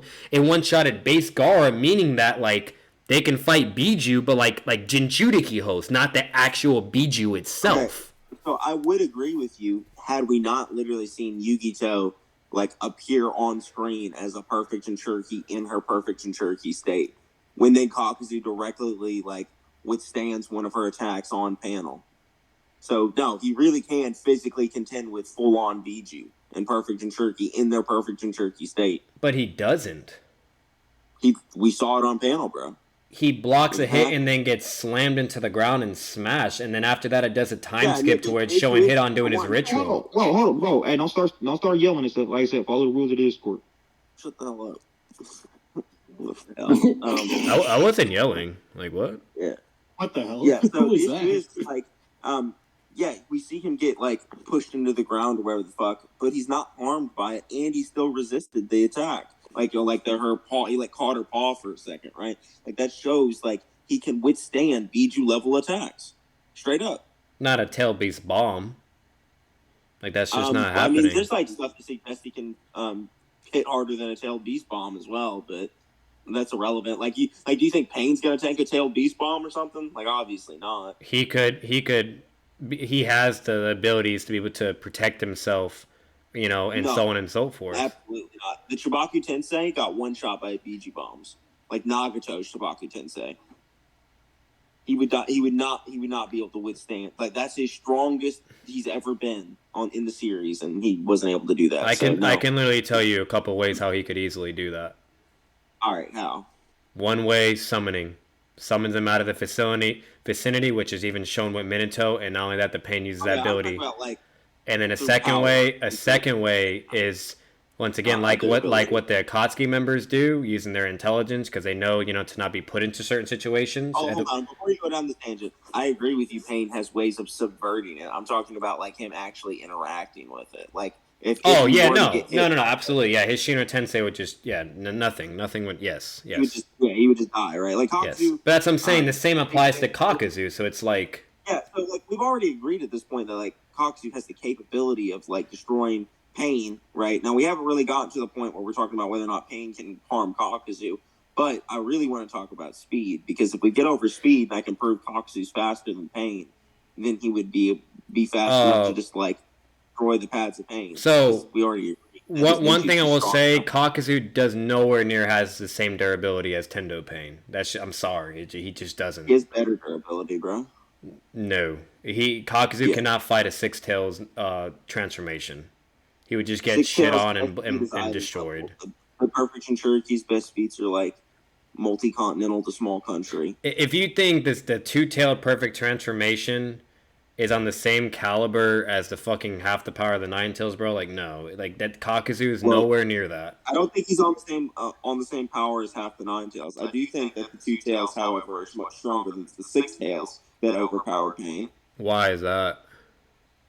Because the best feat that Six Tails Naruto has is literally island level, and the best feat that Yukito has is small country to multi-continental. Yeah, but you're comparing the Six-Tail transformation QB bomb with a perfect Two-Tail transformation. Yeah, I know. We're comparing the Six Tails to the Perfect Jinchuriki. But that's what I'm saying. Like Kakuzu doesn't scale to the Six Tails, so that's irrelevant. No, he scales above someone stronger than the Six Tails. But that's what I'm saying. The Six Tails didn't do a QB bomb or anything like that. The Six Tails just slammed him on the ground. That's all it shows. No, there's like stuff to imply that like he's physically stronger than Biju anyway. Like there's a statement the Akatsuki members anyway are like capable of dealing with Biju, right? So like there's a statement from Pain that he says he believes when a pair of Akatsuki members are put together that they won't lose to any Biju, right? Now a lot of the Akatsuki member pairs have like hacks that do that. Like Kisame has his water bubble, Tati has his genjutsu, right? Like there's members that can like, or Obito's Kamui, Dager's bombs, like that show that they don't maybe physically scale to the Biju. But with Kakuzu and like Hidan, they're only AP reliant fighters. Like they rely on their AP to win fights. So they have to scale to those Biju physically. Like that, there's no way around that. So he should be just stronger than these Biju and be able to withstand the Biju bombs. Like that's kind of his job. Wait, you think Kakuzu can withstand a Biju bomb? Yes, bro. No, Noodles, please, come on. Bro, it says he's stronger than Biju. Like, how else am I supposed to take this? Okay, you could, if with that logic, bro, you could say the same thing about Pain, bro. Literally. Yeah, I would say the same thing about Pain, but Pain has abilities that I think factor into that, like Chibaku Tensei. And that's clearly not the case because Rising Gon, all the way towards the end, someone is like no, never does it show that Kakuzu has the durability to tank a fucking full tail transformation attack or Six Tails fucking attack. It never shows that. Attack from a transformation in Cherokee, like that happened. It just wasn't a Biju bomb. Like here's a good thing, right? Like the Eight Tails is able to tank his own Biju bomb. Like he fires it at the Ten Tails, and the Ten Tails flicks it back at him, and he gets hit with his own Biju bomb. Yeah, that's his own Biju bomb. That doesn't. Yeah, and it's Eight Tails. Biju bomb. Well, let me describe all this. My bad. Sorry. Other Biju, the other Biju are able to physically harm him as well. So that means their like standard physical attack should be comparable to their Biju bombs as well. No, because only the horn. That one thing only damaged him because of her horn, not because of her tail Yeah, her beast horn bomb. is her running at yeah, okay. So she has to produce enough force with that horn to harm the eight tails. Okay, so with that, It could the just be amount her of force, horn so whatever, sharp. It doesn't. It has nothing generating to do with her is running. relative to the Biju bombs. Okay, so I'm not putting words in your mouth, but from what I'm getting, what I feel like what you're trying to apply that I'm disagreeing with is that you're saying Kakuzu can scale to these Biju level because he blocked an attack from the perfect transformation of a Two Tails, and then gets shown to be slammed into the ground, and that is literally it. That's all we get at that moment. No, Okay. like you like downplaying this feat. Like it's not just he gets slammed to the ground. He grabs the hand, blocks it for a second, resists her full power. Like she slams her hand on it and gets completely stopped for a second, and then pushes him into the ground. Right? Like he completely withstood her a full power strike from her. Like that just happened. Like he has the durability to tank a full on strike from a perfect Cherokee who is stronger than the Six Tails. Okay, so no, that's where we're disagreeing at. Okay, her Paul attack was able. Yes, like I'm not disagreeing with what he did in that instant. What I'm disagreeing though with is after that, then he still gets slammed by her strength and power. Okay, but there's a difference between her using her Paul attack that gets blocked between the horn attack and a tailed beast bomb. There's a drastic big difference, and you're trying to scale Kakuzu to that same durability to withstand those attack potencies that are separately different from each other. That's what I'm disagreeing with you with. Yeah, I understand why you're disagreeing. I'm trying to describe this in an easy way. Like, you understand Kakuzu is stated to be stronger than all of the Biju. Probably besides the Nine Tails, because Pain underestimated the Nine Tails. He didn't understand how strong the Nine Tails was until he fought it. So I don't think that includes the Nine Tails, but it does include the other Biju. So okay, if Pain couldn't even beat the half the power of the Nine Tails, Kakuzu's not doing it, and he's definitely I'm not saying he's going to beat half the Nine Tails. That's what I'm saying. Pain underestimated how strong the Nine Tails was. Yeah, but what I'm saying is Kakuzu doesn't win against the Six Tails transformation. He either gets incinerated completely, just like think about this, right? Like we saw their Biju bomb side by side. Yukito's Biju bomb was stronger. That means she's probably stronger everywhere, bro. Like including her physicality. Just come on, homie. We could be quiet. So yeah, she should just be physically stronger than Six Tails Naruto. If she's producing, like you gotta understand, these beings are completely made of chakra, right? And if her chakra can produce stronger attacks, then she should logically just be stronger than the Six Tails everywhere. And she has better feats than the Six Tails too, like fighting like alongside B and KC and Naruto, things like that. The Two Tails tailed beast bomb is nowhere near the same power as the Six tailed beast bomb. And then you want me to show you how it debunks that? Okay, sure. All right, I'll show you the calc of Pain's attack first, and then I'll show you the calc. Not Pain's attack, Six Tails attack, and I'll show you the Yu-Gi-Oh calc. I posted the Six Tail Beast Bomb earlier in Scam Dumpster, so you just look for the multi-continental one. Or oh, okay. So can you repost it real quick in there? Yeah. All right.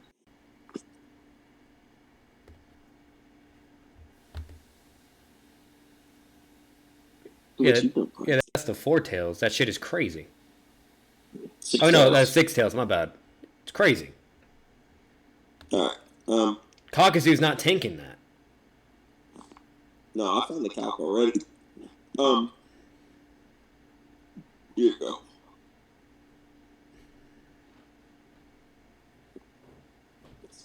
So that attack that you see is island level. This attack, it's if you scroll down, so like it's calculating a bunch of the BG suites basically. If you click on the link in the calc, it shows like all of the little fucking craters below the Ten Tails BG bomb. Those were all like caused by a scatter of the 6 other BG that were present on the battlefield at the time, which included like the Two Tails. So, the Two Tails is able to produce a country level to multi-continental level Biju bomb, whereas the Six Tails only produced an island level Biju bomb. Okay, but you do know it took for all 7-tailed beasts to combine their tail beast bomb to shoot that, and it countered with a half the power of the Nine Tails. That was KCM2 Naruto. That's still half the power of the Nine Tails. No, that's KCM2 Naruto. Wait, so you're saying you're saying that KCM. Hold on, let me ask you this: why do you keep saying half the Nine Tails? You know, six, like not half the Nine Tails, like Six Tails Naruto, like overpowered Pain, right? Yeah. Yeah. Well, actually, so no. Like, yeah, he was giving him a run for his money, but it was kind of like equal. It was basically on equal ground. He didn't damage the Six Tails at all. He never did anything to it. The only thing he does is withstand his Biju Bomb. It's like mini Biju Bomb, which was only island level. So there is a scene where what's it called? Where literally he's reflecting the all its attacks and so on and so forth, and literally just launching it back at the Six Tails. And not only that, just with his taijutsu, he punches it. Just with taijutsu, he punches it, and the beast does like a little growl, like it kind of hurt or whatever. But that's it, you know. No, like, I don't think and they're trading blow for blow. I know that they added a lot of like fight scenes in the anime, but at least in the manga, there wasn't really any interaction where Pain like even damaged Six Tails like ever. Like I just don't remember that even happening. It might have happened in the anime, but it definitely didn't happen in the manga. Yeah, well, it happened in the anime because the tail beast makes like a screeching noise, like it was in pain, like oh fuck you, you know, like you're a dick, and then you know just fondles him. A lot, dude. You gotta remember that. Like him roaring might not be. Yeah, there's a difference between roaring and then him kind of squealing in pain. Like let's say someone punches you. You know what I mean? Like, it's someone really hard, and you grunt in pain. There's a difference between that and screaming. You know? Yeah, I just don't remember him grunting in pain. Gotcha. But either way, like Naruto kind of fodder compared to the regular Biju. No, I know, but what I was going with this is like they're both kind of going at it, whatever, and then Pain realizes that like okay, like I basically utilized the Six Tails attacks and made him get hit by his own attacks, and that's still not enough. Okay, I need to go to my final trump card. Okay, and it took for half of the power of the Nine Tails to go into the 8 Tails transformation to break out, and then the 9 Tails transformation, and he's about to literally shit on everything at that point. Okay. Think about this. Pain's best scaling is the Six Tails Naruto, right? It's like, do you think like he's the strongest? Actually, would be half the power of the 9 Tails. Not half the power of the Nine Tails. That's Six Tails Naruto. No, the reason why is because he does Chupaku Tensei, and it literally takes for 8 and then 9 for it to get out. 8 of the 9 Tails broke out of the Chupaku Tensei, and he wasn't even able to hold the Chupaku Tensei out. Yeah, like 8 breaks out, and then it goes to 9, and it starts shooting that fire and everything, and so on and so forth. And then Pain's like, I never imagined it would be this powerful. So yeah, the fact that it took for it to go to full transformation, like full tail beast transformation, and go from 8 to 9 tails just to break out of his Chubaku Tensei, that's a big fucking deal. Let me argue this. So if you want to say like the Chubaku Tensei is like what makes Pain on the level of half the Nine Tails, I won't dispute his that. Ceiling but you gotta understand it. Hold on. Pain isn't able to hold the Chubaku Tensei up, so it's not even a win condition. What do you mean?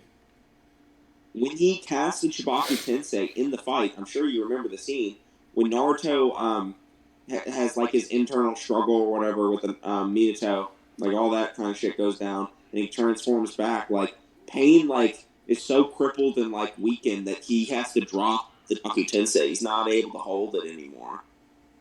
He can't hold up the Chubaku Tensei for very long. He can. No, he can. Like, when he casts that jutsu, it literally stays up there and it seals whatever is inside. It's a sealing jutsu. When does it do that, though? When Sasuke used it on all of them. When Sasuke used it on all of them? That's Sasuke, though. Sasuke had a lot more chakra than Pain. Okay, and then when Nagato used it on KCM1 Naruto... Nagato also has more chakra, and he's not crippled anymore. Okay, exactly. So if you're putting all those variables in conditions, once again, we're talking about a Pain that... Where's the proof that Pain can hold it up? Because the only situation where we're seeing Pain cast it, he wasn't able to. The proof is that if Nagato and Sasuke can do it, so with enough chakra, yes, you can do it. Yeah, but he doesn't have enough chakra. He showed. Yeah, because he literally fought the whole village, blew up the whole village, beat Sage and like all that stuff and everything. He's extremely exhausted and fatigued. Like Kakuzu wouldn't even last that long. Hold on. I'm not getting mad. I'm just saying. Yeah, I agree with you that he's wasted chakra by this point, right? But we don't know when and still able to do that. So imagine a prime ready to go Pain. Yeah, but are you actually able to prove that Pain would be able to hold it up at full chakra? Absolutely. If he was able to do that at his weakest, imagine him at the beginning. Absolutely. When does he do it at his weakest? At the end of the... What do you mean? Like towards the end of the fight where the Six Tails... Yeah, that's when he fails to hold it up, bro. He didn't fail to hold it up. That it broke out of the rock. He dropped it, bro. Can someone post a scan of him, like, dropping the Chibaki Tensei? He never drops it. It literally breaks out and the rocks start falling down and then the Nine Tails shoots its fire and like... If I tell you that if he's not able to hold it up, will you drop this point? No, because if Kakuzu gets put in the Chibaku Tensei, that's a GG condition, but like... They post No, because it'll fall. It'll just fall and he'll be out of it again. If that was how that jutsu worked, then there's no point of that jutsu. Even Itachi, one of the most intelligent characters in Naruto, literally says, we have to throw our 3 strongest fucking attacks in order to break it. That's not Pain Chibaki Tensei. That's Nagato. Exactly, and Nagato is controlling these pains. Exactly. So if Nagato is the one controlling these pains, has the red hair and everything, okay. It is Nagato. So there's a difference between Nagato alive and Nagato Edo. Nagato Edo doesn't have any of the crippled and disease that he has like when he's alive, and also he has a regenerating chakra pool.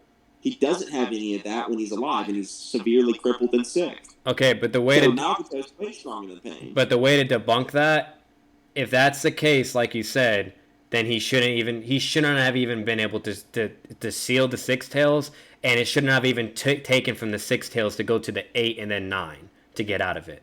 Because even Pain acknowledges at the end, he says now it's captured. The Nine Tails is captured.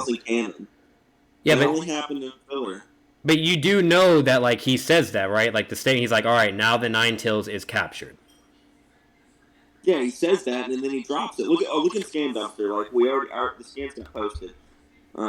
So they said, "Oh no, it's 8 tails," and then he like comes out of it or whatever. Sage Naruto. Yeah, it drops because Naruto came back and he's like, "What the hell?" Like Naruto's there and he seems different, and so yeah, he's gonna cancel the rock. Hold on. Look, he doesn't even notice that Naruto's out of it yet. Nagato's already bleeding and like coughing up blood, and then the thing falls apart. It's not. He hasn't noticed Naruto or anything yet. No, Naruto's looking at him, and Pain is looking at him, and all he says is he's mastered the Nine Tails ? And that's it. Yeah, I'm not talking about that though. I'm talking about Nagato bleeding and then dropping it. Yeah, because once again, I literally just said this. Everything he just did, and then does the Chupaku Tensei on the Nine Tails. Okay. Yeah, I'm pretty sure he's gonna be fucking bleeding from his mouth and tired.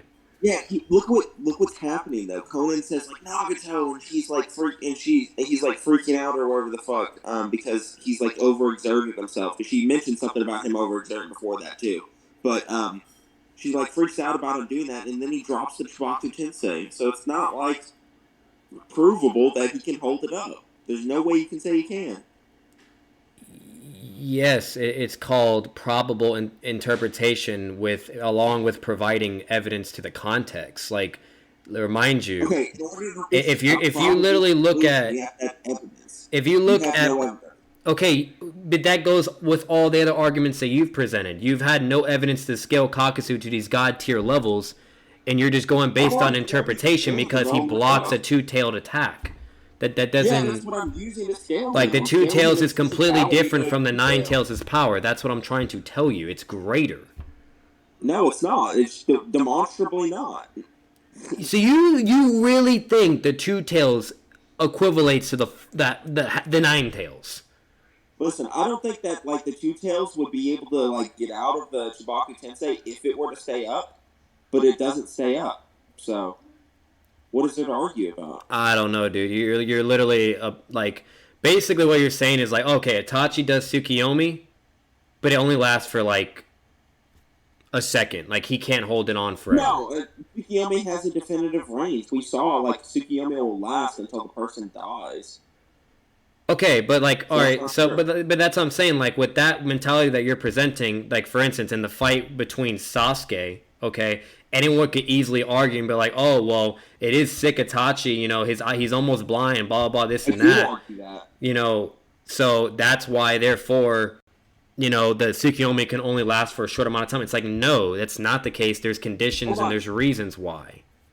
Hold on. If there's evidence to suggest like that, like he can hold it up longer, that's fine, right? Like if there's not evidence of it though, regardless of the situation, I'm gonna argue that. Okay, Like if but there Tsukiyomi is. was That's shown what the I'm last trying to say. Like once it. hold on. Let me finish what I'm saying real quick. If Itachi Tsukiyomi was only shown to last for 10 seconds, then I'm only gonna argue it lasts for 10 seconds. I would hold that standard to everything. Yeah, but that's ignorance, bro. Like at its prime. Like no, No, that's that's not how just that going works. based off evidence. I'm not assuming anything. You're the one making assumptions. No, because I'm going off from when Sasuke used it and Nagato used it, which clearly shows that it can stay in the air if they're sealed. Gotta get close. So no, It's a you are sealing going off of jutsu. assumptions because you have no evidence that pain can hold it up. You only have evidence that Nagato. Yes, can. because we're talking about a pain that's Sasuke. severely exhausted and weakened and Yeah, but we fatigued don't and know up how long against the that nine is still tails. again. The nine tails. So yes, the context is and everything throughout that battle extents obviously is gonna imply, you know, fucking to where it didn't succeed at that moment. Kakuzu is nowhere near the power of the fucking nine tails. Okay, so hold on real quick. The And he would only get crushed ability and die. that Pain has that is on the level of like half the Nine Tails or like the Eight Tails, Nine Tails, whatever you want to argue it was. The only ability he has on that level is Chibaku Tensei, which I've already argued he can't hold up. Unless you can show me you can hold it up, then I'm not going to agree with you. So you're saying, despite all the evidence that shows to why it even fell down, and actually, not only that, like he never just drops it or can't hold it. Okay, literally, it's base Naruto finally coming back to his original form after the whole Nine Tails transformation breaking out. Okay, and now it's base Naruto against this Nagato that's clearly at like his last breath because he's Look been. at what he's saying in the panel. Oof, huff, bleeding from mouth. Yes, like exactly. All that's showing is that he's taken. Okay, you do know that all that's showing is that all the jutsus that he's been using, all the fighting that he's been doing, along with every other fight in the past, so on and so forth, etc. It's taking its toll. You're saying that this is a concrete scenario for any type of situation that happens. No, there is so much evidence dictating to why it leads to this point. That is very ignorant. What's that? Where's the evidence that Pain can hold this up? Because what you're showing me is Pain using all of these jutsu, including the Chibaku Tensei, including like all the Shinra Tenseis and all the fighting and everything. Pain with all of that was not able to hold up Chibaku Tensei and exhausted himself. Yeah, because of he, like I said, everything you just said. He also made the Shinra Tensei to like the max amount of power. Well, I wouldn't say max, but he made it more stronger. And even Conan it says that and even Conan says that when you do that, you shorten your life, etc. Like Nagato is taking a toll the more and more and more he's using Tendo's power. Okay. I agree that he did all of that, right? Like he used a bunch of chakra, and that it's taking a toll. Yes. Okay? Yeah, but we don't know what he would be like. That would imply to why it fell to begin with. What'd you say? That would imply why it even fell to begin with. He's reaching his breaking point. He's exhausted. No, it doesn't have to be that way. He may not even be. What? Like there's context for it, bro. How? No. Hold on. Think about this. What I'm arguing, right? You can't make a claim without evidence, right? Because Hitchin's razor is a thing. Okay, all because Madara is not shown one-shotting Choji doesn't mean it can't happen. What do you... That logic is stupid. Hold on, let me finish what I'm saying real quick. So Hitchin's razor dictates any claim without evidence can be dismissed without evidence, right? That makes sense? No. You can't just make a claim without evidence. No, because we all know Madara will one-shot Kid Choji. Like... Hold on. I agree with you. There's evidence that Pain was potentially weakened by the time he summoned the Chibaku Tensei. Okay? Heavily. What I don't agree with hold on. What I don't agree with is that there is evidence to suggest Pain at full power would be able to hold it up. What do you have to show that Pain at full power could hold this up? The entire Pain arc. Look what he did while, like, at his fucking... Riot, fighting Sage and Naruto, and in neither of those fights does he hold up a Okay, so let me ask you this. Okay, if you have a Pain that is standing in front of someone, not tired, not fatigued, not exhausted, not dying, nothing, okay, ready to go, fresh and everything, okay, you're telling me that his Shinra Tensei or Chupaku Tensei or any other moves would not be significantly more effective and more powerful if he was using it at that point in time? No, I don't think that the Chupaku Tensei would be significantly more powerful because when Conan talks about the Chupaku Tensei, she says it's he's putting like the most power he's ever put into it. So I don't think it'd be more powerful than that. But I definitely don't think that, or I definitely do think that he could potentially hold it up for longer. We just don't know how much longer, right? So how much longer is it going to be before Kakuzu just pops back out because Nagato's crippled-ass body can't hold it up? Kakuzu would just get pierced and killed from all those rocks hitting him into it, and then he's dead. He's not surviving that. Perfect Jinchuriki swinging their paw down on top of Kakuzu's fucking forehead can't damage him. You think these random fucking rocks are going to harm him? No. Yes, the amount of force and how many that are hitting him and how big it is, yes, it would kill him. By those rocks. Do we need to watch the end of that fight again and have it shown? Well, no, just tell me how much force is outputted by those rocks. A lot of fucking... enough force to fucking put the Six Tails transformation all the way inside. And if you're saying Kakuzu... it has the same durability, the same attack potency, and faster, and etc. as the Six Tails. That's crazy, dude. Yeah, the Six Tails didn't get damaged by the rocks either, though. So why are these rocks gonna? Because it's the Six Tails. It's not Kakuzu. Six Tails is weaker than the Two Tails who Kakuzu beat. So this is okay. Six Tails is weaker than the Two Tails, but Kakuzu is weaker than the Two Tails as well. That's what I'm trying to tell you. And it's shown. You have no evidence to show that Kakuzu is more powerful than the Two Tails. All it ever shows is him getting slammed into the ground. So I show you a scan of Kakuzu directly being stated stronger than the Beast. There's scans that say Pain is unbeatable, invincible, and a god. Like, no, that doesn't mean anything, bro. So you dropped those early. That's cool, but that's not what I'm talking about. No, those do mean something because they're not hyperbolic. It has nothing to do with hyperbolic. It has something to do with what it is like implying towards the fucking story and the aspects of the context. Not literally literal that like Pain is an absolute god and no matter what, you know. So that's what you're doing with Kakuzu. You're making it absolute, and that's not the case. No, listen, I agree with you. There are hyperbolic statements in the data book, but I don't think the statements surrounding the Akatsuki in the pages I'm using for this debate are hyperbolic. I think they're serious. Okay. All right. I don't want to go too longer on that. I'll drop that point from there. What were you saying about the speed? Okay. I think Kakuzu's speed is like obviously superior to Kakashi's, right? No, they were equal to each other. No, Kakashi only tags him once in the entirety of the fight in the anime and no, in the anime it's a little bit different because they do swap hands for a little bit, but that's anime only. It's filler. It's not even in the manga, so I'm not considering it canon. Anime is canon. It's not filler. No, they're completely separate continuities. Okay, I could easily say manga is filler and anime is only the only canon thing. That's just not. Do you know what filler is? Yes, yeah. The Naruto literally has filler episodes. In canon and filler episodes. Yeah, you could literally Google and search what episodes of Naruto are canon. Question of, like, what's the purpose of filler? Like, why is it called filler? The purpose of filler is because they're applying things to fill in more stuff into the story that wasn't in. Well, actually, no. There's times where they do apply it when it's in the novels, but no, that's not what filler is.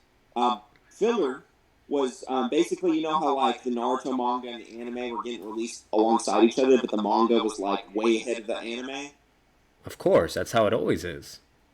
Yeah, the reason that happens is because, you know, writing manga goes a lot quicker than animating, right? Well, obviously, but animation provides more detail and the same message, but just more animated and more stuff. I'm not done, so don't interrupt me. Okay. The issue is that the manga is able to progress pretty quickly, but the anime, like one episode of the anime will have multiple manga chapters in it. Okay, like multiple chapters, because going from manga to animation, there's a lot less material to work with than you realize. So what they do is the anime, when they go too far ahead, they'll make filler episodes or fillers to fill in the gap of the canon episodes. Yeah. Sorry, I'm listening. By the way, I'm not ignoring you. Yeah.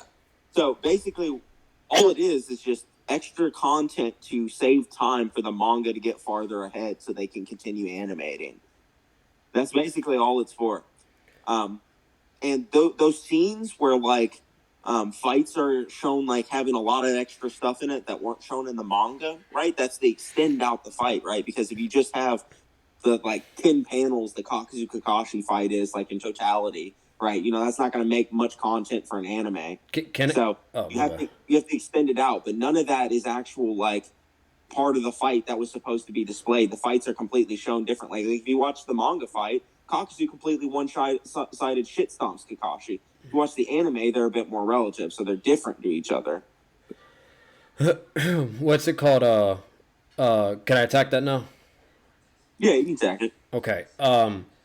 So that I like. I don't know how to phrase this. So I agree with you on the concept of like where the manga can obviously provide less, because once again it's manga, and then it could have a different like direction and look more strong or more biased for a character or whatever. Like I definitely agree with that. But then again, like the reason why I just don't like fully like go with that mentality, or to really think it's on that like message, is because Kishimoto, reminds you, is the one that is involved with all this to begin with. And when the anime is made, it obviously has to be approved. And if he's going to be applying in the anime that the characters are relative and whatnot and so on and so forth, it's like, even if it could be slightly different in the manga or whatever, why would they even do that in the anime if that's not the case at all and it's just a shit stomp? Like you see what I'm saying? Like that just doesn't. It contradicts itself. From the anime to the manga, like for instance, like Tobirama and Hashirama. Like in the manga, Hashirama is the one to cast Bringer of Darkness during like the rooftop Hiruzen and Orochimaru fight. But in the anime, it's Tobirama, right? That's interesting. I didn't know that. Yeah, it's weird how they switch up shit like that. And it wasn't. But the second Hokage made that though. It was the first Hokage didn't. It's really just different. They're like different continuities. Yeah, but the second Hokage still made it. No, there's no statements of that. You just assumed it because he made a lot of shit. So it seems like I'm pretty sure there's a statement, at least that I can refer and recall from the anime, that he was the creator of that jutsu and it was to counter the Sharingan. It definitely was to counter the Sharingan, but I don't think there's any statement that he created it. I think it was actually like stated to be like a clan jutsu that they were using to counter the Sharingan for a while. So I think it's older than both Hashirama. But okay. I don't know. I don't really remember. Me either, because I don't remember either. But what was I? Oh, in the anime, it's a bit closer. I'll say that much. Like they are kind of more relative. But Kakuzu was kind of fucking around during the Kakashi fight anyway. He wasn't like going full power or anything. He wasn't like in his Jugon state or anything like that. Well, you could definitely argue the same for Kakashi. He didn't like out of all those moments, like everything, like fucking all he could while he was hiding the whole time. All he had to do was his Kamui, Kakuzu. All he had to do was Kamui Kakuzu, and then Kakuzu's dead, and then Hidon was captured by the shadow anyways, and that's it. GG. The fight's over with. Cut his head off. Yeah, I do agree that the Kamui would have beaten Kakuzu or whatever, but that's the Kamui. The Kamui, like the only reason Kakashi couldn't beat Pain is because he couldn't Kamui 6 times. If Kakashi could have Kamui 6 times, he would have killed Pain. You know what I mean?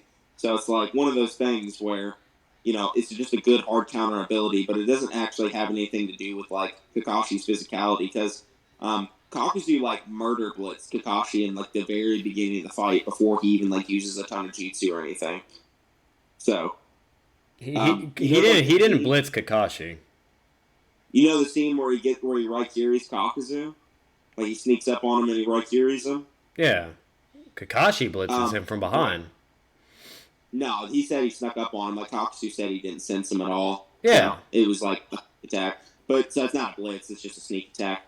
And Pain could do the same thing too, right? On a whole other higher level. Before we get to that, the blitz part of it comes after that when Kakuzu's laying on the ground, like flat on the ground. Yeah, he's dead. Kakashi has this. Hold on, no, he's not dead. He just has one of his hearts destroyed. He's laying on the ground in front of Kakashi with Kakashi's Raikiri activated and his Sharingan, both of which amplify Kakashi's speed. So this is like the fastest Kakashi can be with his Sharingan activated.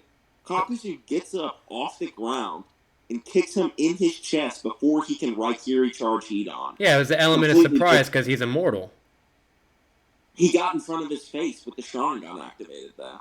Yeah, but Kakashi wasn't looking at him or focused on him. He doesn't. It's not like the Bakugan where if you're no in the anime he's looking at Hidan. Like he's not looking at Kakuzu. Yeah, he thinks he's dead. He's not focused on him. Nothing. He stands up and kicks him in his chest.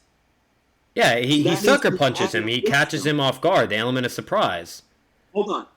How are you gonna catch someone off guard with the Sharingan, bro? He wasn't looking. He wasn't looking at him. Bro, how's he not gonna see him when he's in front of his face? That's what I'm trying to say. Like I watched the whole fight. By the way, yesterday I watched the whole fight. Everything. Imagine this, right? Say you're staring at someone from a distance, right? And say someone's like laying down between you two that are staring at each other, and then he stands up. You're gonna see the guy standing up, right? Okay, no. If I think he's dead, I'm not gonna be focused on him and looking at him while I'm literally. But if he stood up in front of you, you would see it, unless he was absurdly fast. He didn't. That's the thing. Like Kakuzu was like straight. Like let's say he's north. Kakashi looks east at Hidan. No. Yeah, that is what happens in the anime. I'm not even joking. Like his attention is completely diverted in a different direction, and then Kakuzu gets up and just runs and kicks him in his chest and gets the hit.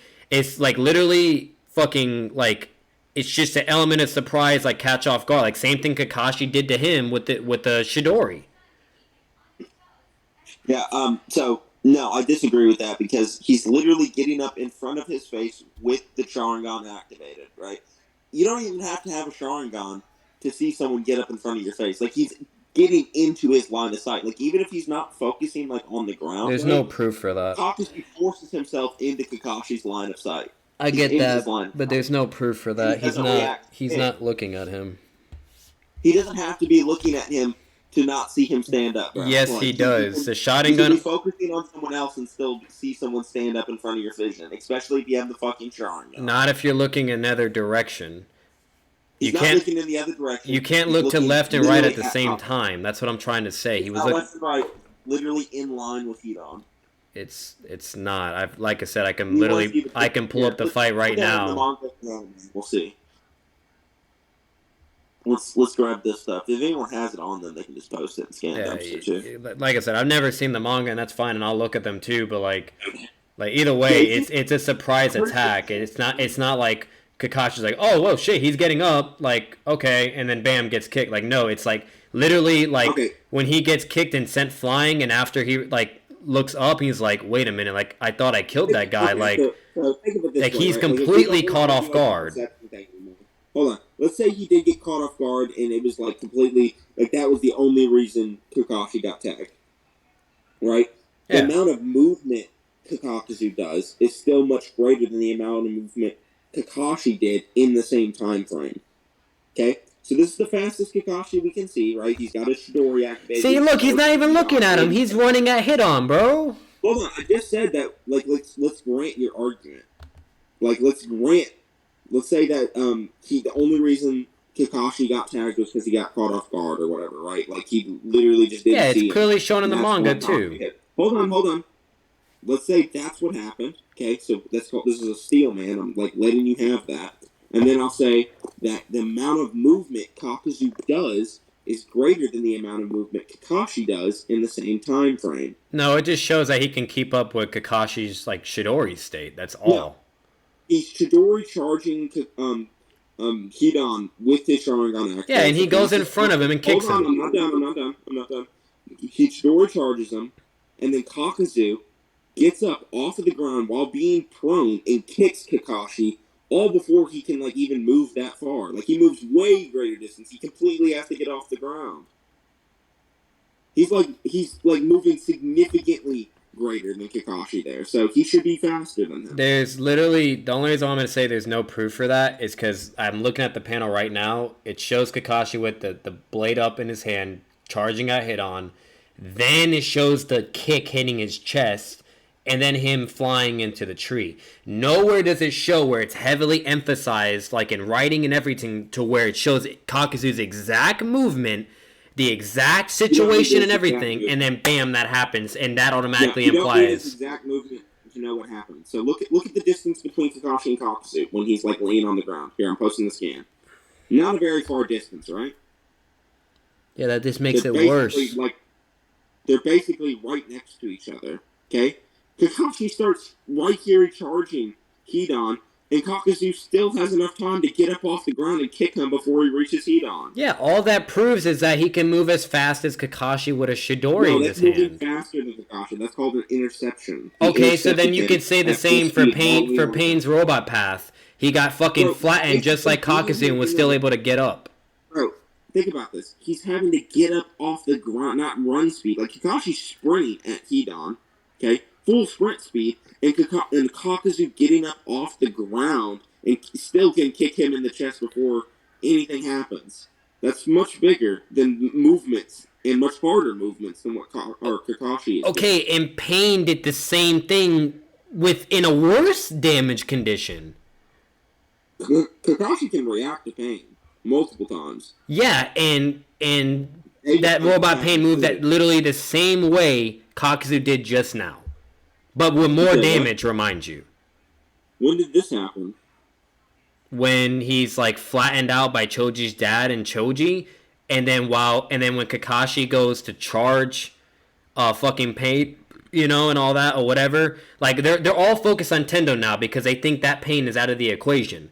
And then literally once they're in the 5-second interval and they're going for their final attack, like Tendo Pain's now strapped in chains, whatever, Kakashi's going at full speed to go strike him, okay. Yeah, that Pain is still able to get up and be faster, just like Kakuzu, okay, and get in front of it. I don't think he gets up. Like, we don't even know if he's on the ground at this point. He was on the ground. It even shows it. In the anime, it shows it. It shows it in the manga, too. We have no idea if he's on the ground. He was off panel.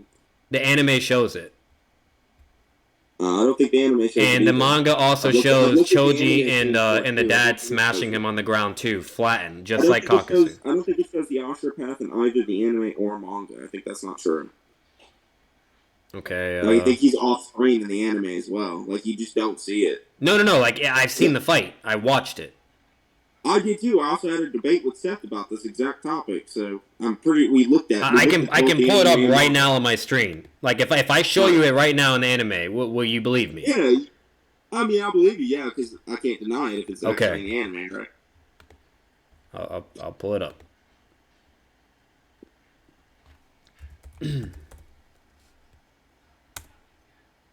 So right now you agree that, like, not full power Kakuzu is faster than Kakashi, by the way, right? I wouldn't say, like, faster, but, like, equivalent, like, relative in speed. Out of him, like, the entire fight. No, like, and like I said, Kakuzu is literally scaling to Shikamaru and Kakashi in that fight. That is it, in base. He does not scale to Shikamaru in that fight. Shikamaru would have died to the false darkness. Kakashi had to say. No, I'm talking about in like the beginning of the fight. Shikamaru pulls up on both of them, starts implementing his plan, and nowhere does it show Kakuzu speed blitzing him. Instead, it's Shikamaru pressing Kakuzu. The only thing that happens is Kakuzu like dodges Hidan's shadow possessed body. Shikamaru never tags Kakuzu. No, what happens is Shikamaru is doing all of his attacks and his plan. They're both constantly dodging, etc. Okay, being on the defense reminds you, not offense. Okay, and then they both. Shikamaru never dodges Kakuzu. No, I'm saying Kakuzu and Hidan are dodging Shikamaru's attacks the whole time, being on the defense. Okay, and then they're trying to avoid his shadow while he's doing all his stuff, and then he catches them in his shadow with a certain. Relevant, like he hops backwards faster than like Hidan and Shikamaru can run at him. Why would Kakuzu be and Hidan be holding back against Shikamaru when he is on the offense? For one, Kakuzu holds back against like everyone. You could literally apply that for many other characters in many other situations. Then, if that's going to be the mentality, I agree. But like he just does, like, because he doesn't like to go full power. He doesn't go on. You don't see Kakuzu go into his fucking Jugon state immediately and go fucking murder people. So. No, okay, same thing with Pain. You don't just see him do a full-on fucking Shinra Tensei max amount of power or Chupaku Tensei right off the fucking bat. Because it's not necessary. Kakuzu thought it wasn't necessary to do that and that he could beat him in just base.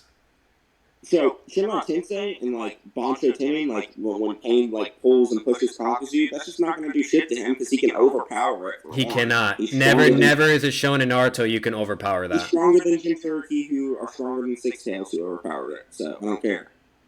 Okay, I already said that he's not stronger than them. You literally have no evidence to show that he's stronger than them. Like, it's never shown in the anime that he is stronger, and all it shows is the tail beast slamming him. No, in the anime, all it shows is Kakuzu, like, literally taking L's, basically, to everyone he fights. No, he just gets pushed into the ground. It's not even like... Yes, slammed through under the ground, yes. And then Hidan's behind the wall, which reminds you, you're saying they're fucking scaling to this beast, and, and all that, and he's fucking hiding behind the wall, like, literally saying... I don't think Hidan necessarily scales. I think Kakuzu scales to Hidan in base. Yes, they do. No, not true. Where's that shown? In the novels, and when they're forming the Akatsuki, and it was Kakuzu fighting Hidan. Did they fight? And when is they show it in the books, in the novels, and in the video games? I think. Can you show me the statement for it? Sure. Okay. And either way, they are relative because they're doing combo attacks and trying to gangbang Kakashi, and Kakashi's countering them all. No, they're not relative. Yes, they are. They're fighting Kakashi. The combo attack they do is, you know what it is? It's Hidan getting something that's supposed to be impossible to dodge. Like, fireball because he's immortal, so he knows that he'll just regen and won't die.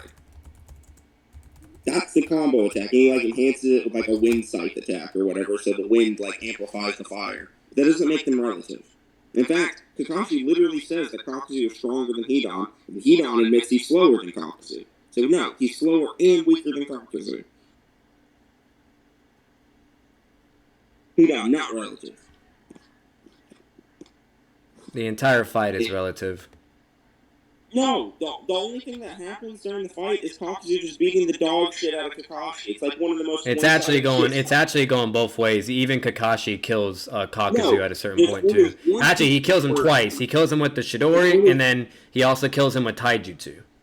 No, he doesn't kill him with Taijutsu. He uses Hidan's blood. No. I'm not even referring to the blood. He actually kills him with Taijutsu. No, he never harms him with Taijutsu. Yeah, I can literally. If I show you that, will you agree? Yes. Okay.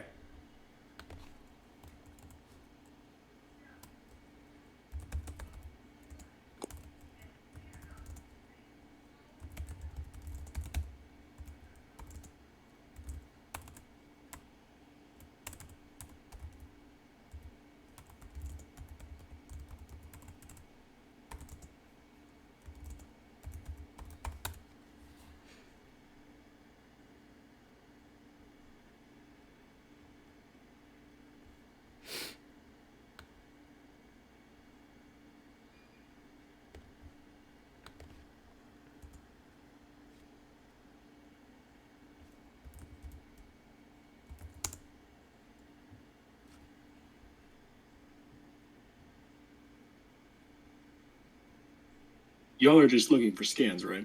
Yeah. He's looking for a scan of like Kakashi killing like one of Kakuzu's hearts with taijutsu or something.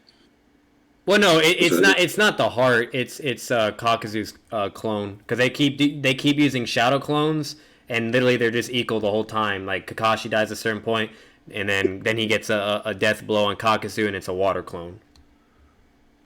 Wait, you're telling me you're talking about the clones that have no durability? Kakuzu's water clone, yes. Yeah, water clones don't even have good durability, bro. Okay. The only clones that have good durability are like Sage and Six Pads clones. They're the only ones that tank multiple times. That's actually not true. In the war arc, which Naruto is heavily using that shit, they're all the same basically. Like yeah, they're weakened. Okay, so they're weaker about, like, to a degree, but they're like ever has like good shadow clones. Yeah, no shit. But that doesn't mean Kakuzu's water clones are on KC and Naruto's shadow clone level. Yeah, but look at base Shadow Clone Naruto when he was going up against Rinnegan Madara, and look at Sage Mode Naruto. Like they're still pretty fucking powerful, and they're all over the battlefield. Shadow Clone user ever, bro. Okay, like, exactly. So and Kakashi heavily uses Shadow Clones for tactical information, or better yet, to even maybe potentially get the W. And Kakuzu does the same thing. Yeah, they use it for information though. They're not using it because they're durable. Like I think you're okay, but you do understand that a shadow clone has the potential to kill someone. Yeah, but that's through AP, not their durability. We're talking about their durability. You're trying to scale Kakashi's AP to Kakuzu's durability. If Kakuzu gets slammed down by a fucking Lotus, then yeah, he even if Norm himself is not tanking that and he loses a heart.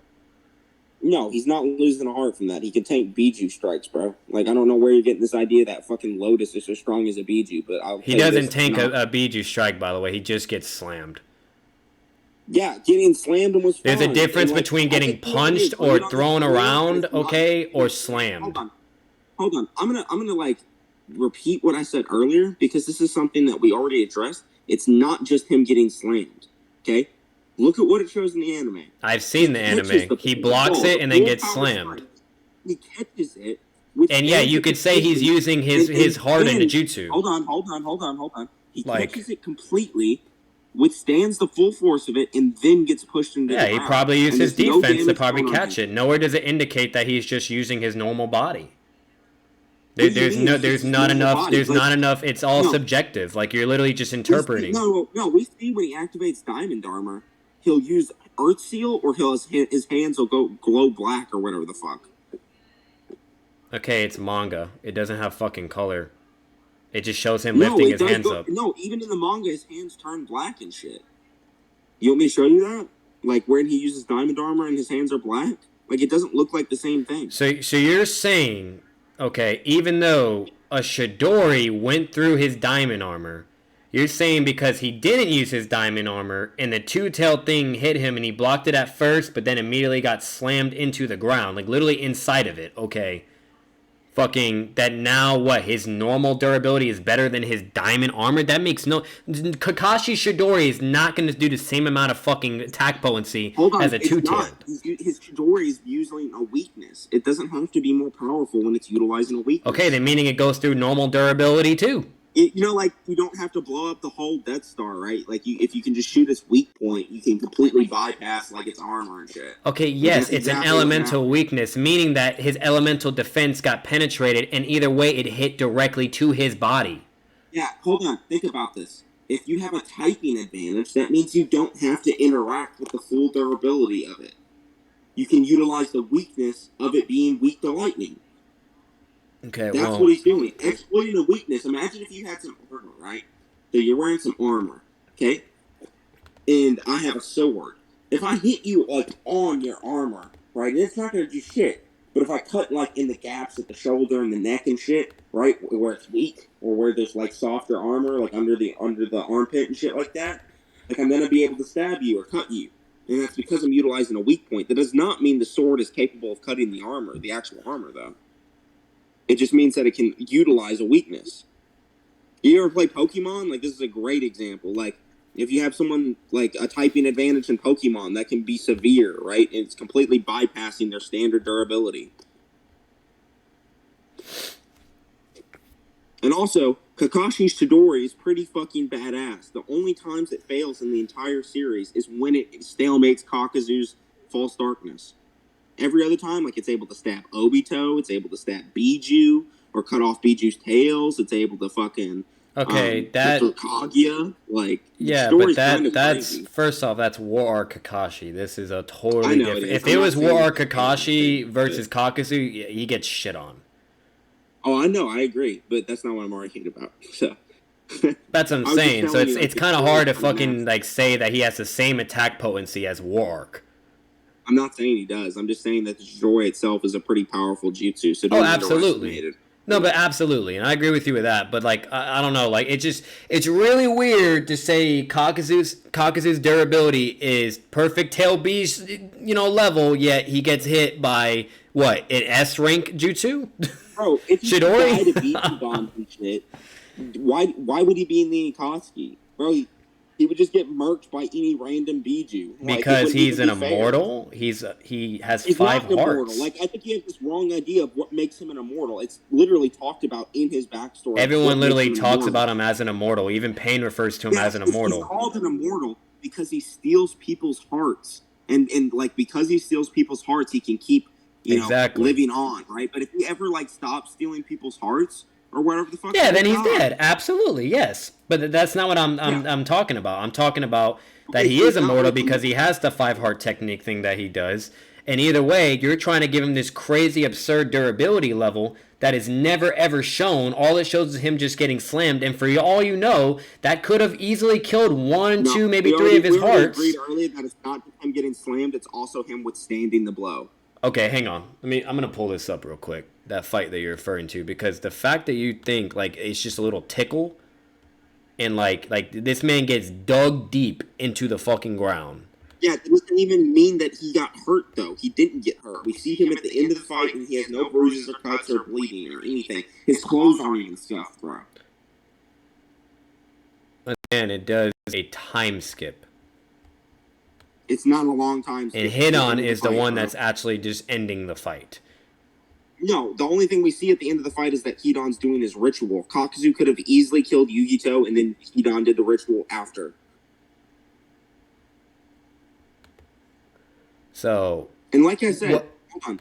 So this like feat or whatever, like for Kakuzu's durability, like he's directly stated to be stronger than, or the Akatsuki in pairs in general is stated to be stronger than Jinchuriki and Biju. Like that's stated, okay? That means that every pair of Akatsuki member has the capability of dealing with a Biju, which makes sense. They're Akatsuki members. They're like entire like ideas to be able to capture Biju, so they have to be stronger. Now, not everyone is yes, but not the same level. Meaning their durability is not the same, their attack potency is not the same, so on and so forth. Like their hack abilities can make up to beat the Jinchuriki. I'm not saying the Akatsuki members are. If you would have let me finish, you would have noticed that I wasn't going there with that, and I literally clarified right as you said that. So. No, I'm not saying that every one of these Akatsuki pairs like scale in physicality to the Biju. Some of them have abilities like Dater's bombs, right? Yeah. That's not physical. That's not Dater's physicality. That's just an ability he has that scales to the Biju. But they all have an ability that scales to the Biju, right? Regardless of what it is, they all have to have. No, they do not. Absolutely do not. Yes, Pain is the only one that has emphasized that he more than likely has those movesets and abilities. How else would they capture the Biju if they didn't? Simple. Like, for instance, Hidan and Kakuzu. It only shows 2 fucking panels or, like, just 2 scenes in the anime, too. To where literally you could easily imply after Kakuzu getting slammed into the ground and then Hidan hiding behind a freaking wall saying, like, fuck, like, this is kind of bad fighting this version of the Tail Beast. Okay? Basically, Hidan gets also beaten up and they both fucking play dead. Hidan gets the blood... Okay, catching her off guard, or Kakuzu does the same thing. Or is this like some? Okay, so how's Hidan gonna get the blood? It's called her thinking they're both dead, and she goes back to her base, and then they both fucking, get it, do the same thing that happened to Kakashi. Like immortality, the element of surprise is a big deal. So what you're telling me is you think like she went back to her base and then Hidan sliced her? Either that or Kakuzu got the blood somehow, and then from there he did his ritual, and that's it. Definitively that he is stronger than these BG because he's stated to be. Every pair of Akatsuki member is Okay, stated to be. pain And is everything you also just described stated. was your headcanon that was completely pulled out of your ass. You have no evidence for any of those claims.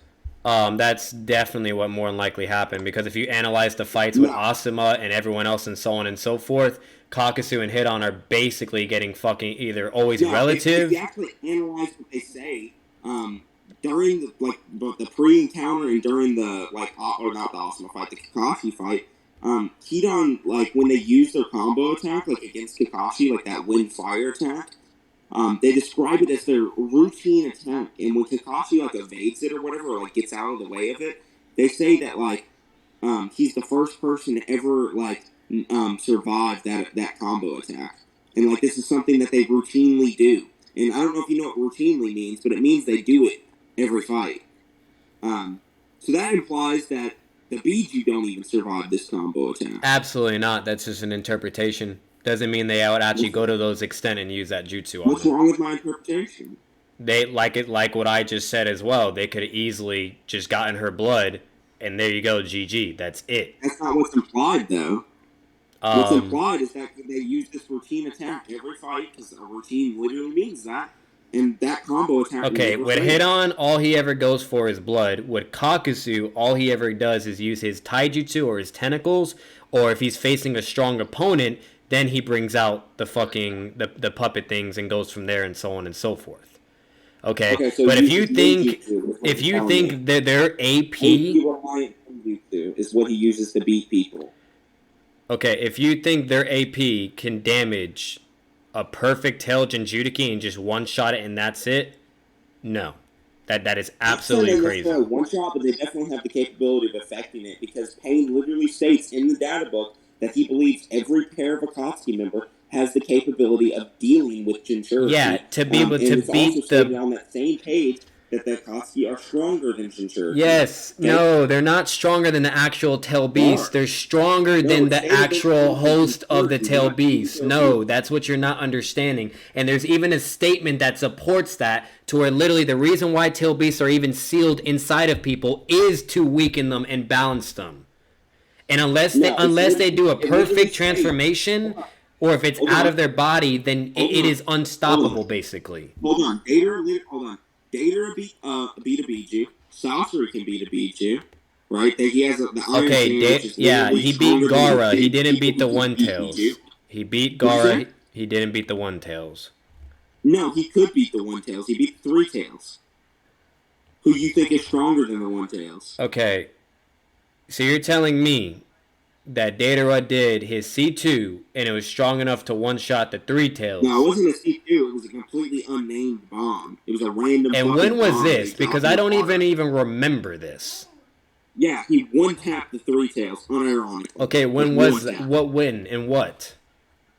It was the Three Tails during their the only fucking appearance of the Three Tails besides the War Arc. Do you want to see it?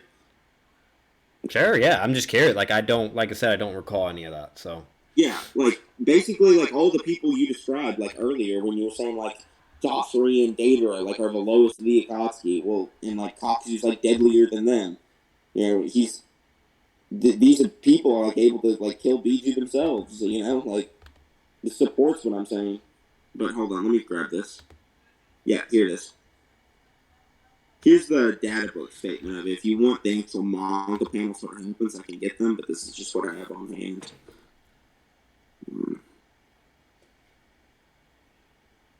Look at the Three Tails section. You can see the panel where it happens too, below it. Yeah, I've seen this before. I was looking at everything yesterday. Instead of an Jinchuriki host and head of the bottom of the lake, Datara uses a clay bomb and successfully captures it. And a completely unnamed clay bomb. Wait, where's the clay bomb? It's that little. Oh yeah, you just sent it. Okay, I see it now. Yeah, it's a little starfish thing. He literally one-tapped the Three Tails with that. And that's not even... Yeah, that just shows an explosion. Doesn't show the Three Tails knocked out or what? Look at what the panel says. It says Datara uses a clay bomb and successfully captures it. So that's how he captured it. He used the bomb to do it. Probably to knock it out.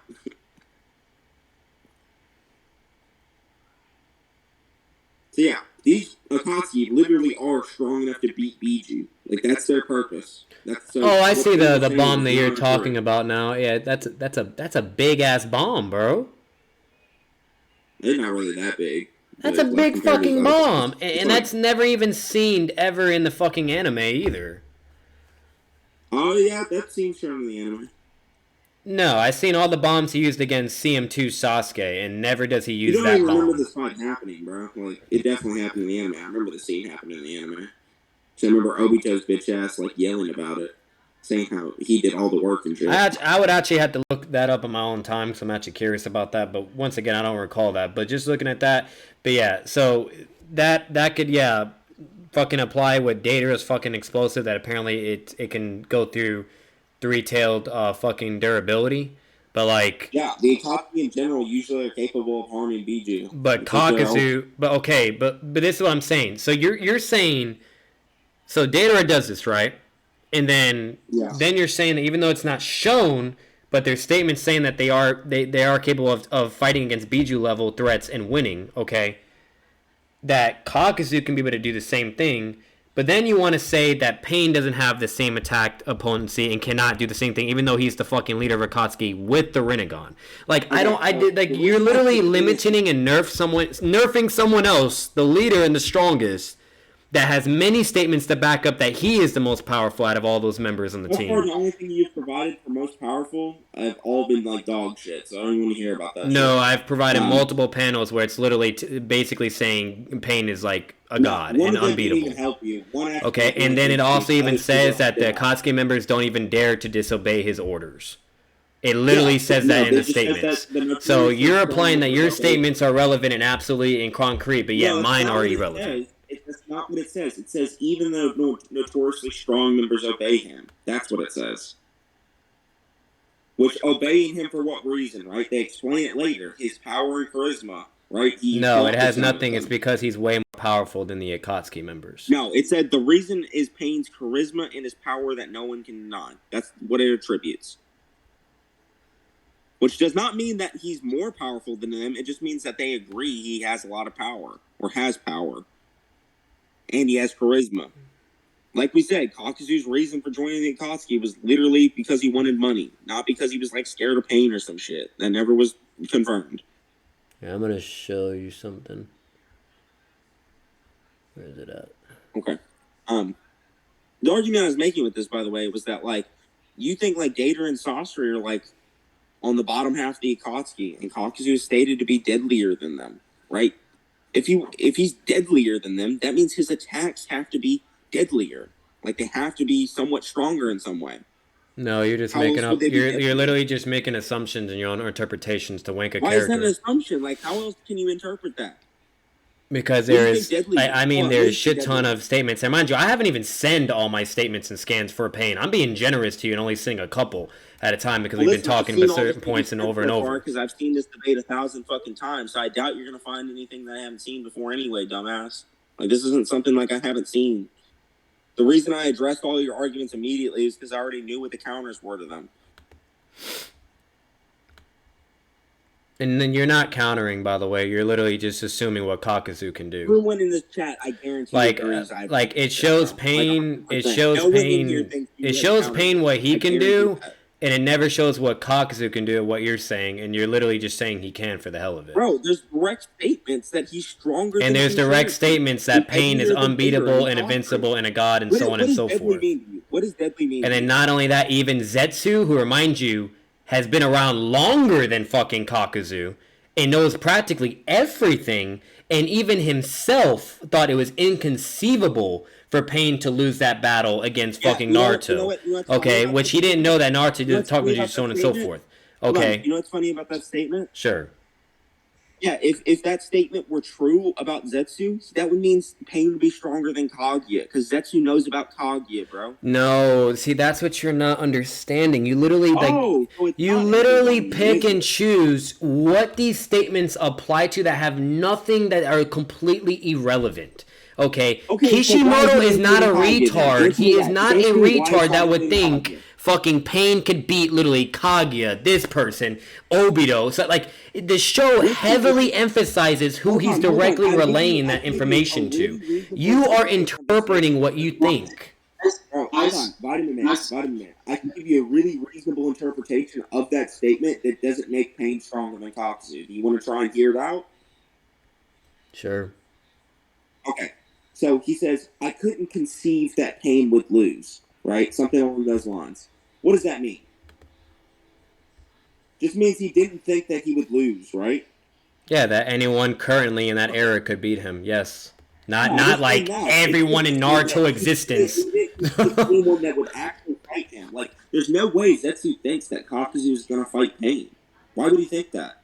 It is actually possible. And then not only that, Pain was the one... Obito literally commanded Pain to form the Akatsuki and to find members that are strong enough to, you know, fucking contend with Tail Beast.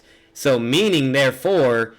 You know, like, he's going to get who he needs to establish world peace and what he wants, whether they want to or not. Hold on. How are you going to, like, just outright say that these Akatsuki members can contend with Biju and then just for no reason dispute that Kakuzu can't, despite being stated to be one of the deadliest members I never said he can't be able to beat a fucking a Biju, okay? But he has a way to be able to pull the W like Datara has done against Gaara. What is this way? What is this way of pulling the W? Utilizing his immortality for the element of surprise. Hold on. His immortality doesn't grant him durability. A Biju bomb, if it could go past his durability, would kill him and all of his hearts. Exactly, and then he dies. But instead, what happens? He gets slammed. She thinks that she just killed him. Why does every Biju just murk him then? Right. Because she didn't go for a Tail Beast bomb. Otherwise, they both would have been dead. Hold on, why though? Because their durability can't tank a Tail Beast bomb. That's why. Fireball that blew up the entire compound they're in, and then later we see like mountains are destroying shit, implying she did use BG bombs. Like either way, Kakuzu is relative to fucking Kakashi and Shikamaru. Orochimaru is okay, close with Kakuzu as well. Are you going on? That's not relevant. It is relevant because Orochimaru is getting bodied. No. Yes, it is because he's getting bodied by Fourth Tail Naruto, and Pain fights Sixth Tail Naruto, and Kakuzu can't do those feats. He literally just cannot. He would just get one-shotted. We're talking about whether or not Kakashi and Shikamaru scale. We were talking about whether Akatsuki scaled the Biju. We can talk about whether Kakashi and Shikamaru scale here in a second, but that's not relevant to what I'm talking about right now. Okay? So, what I'm talking about, you, like, have this idea that, like, these members, most of the members of the Akatsuki can, like, contend with Biju, right? Like, Itachi, obviously. Yeah, absolutely. Kisame. Yeah, Itachi, you want to know what he does? Amaterasu, you know, and things like that. His shotting gun. What did you say? Yeah, Amaterasu, his shotting gun. He has, you know, a utility of resources to be able to combat the Tail Beast. Think about this. Like, Itachi and Sasuke's, Amaterasu, where it could burn the Eight Tails, like, type shit like that, right? Like, they can physically damage the Biju. You know what I mean? Yep. Okay, so they have abilities that put them on the level of Biju. Okay, Kisame literally beat the Eight Tails. Yeah, and that is shown. Kakuzu, it is not shown. Hold on. Let me finish. With Kisame, it's shown, right? With Sasori, we have statements that prove it. With Kakuzu, we have okay, those are just statements. It. It's never shown. Once again, Pain has statements, you know, for a lot of things, and some of it may not be shown, but yeah, there's statements.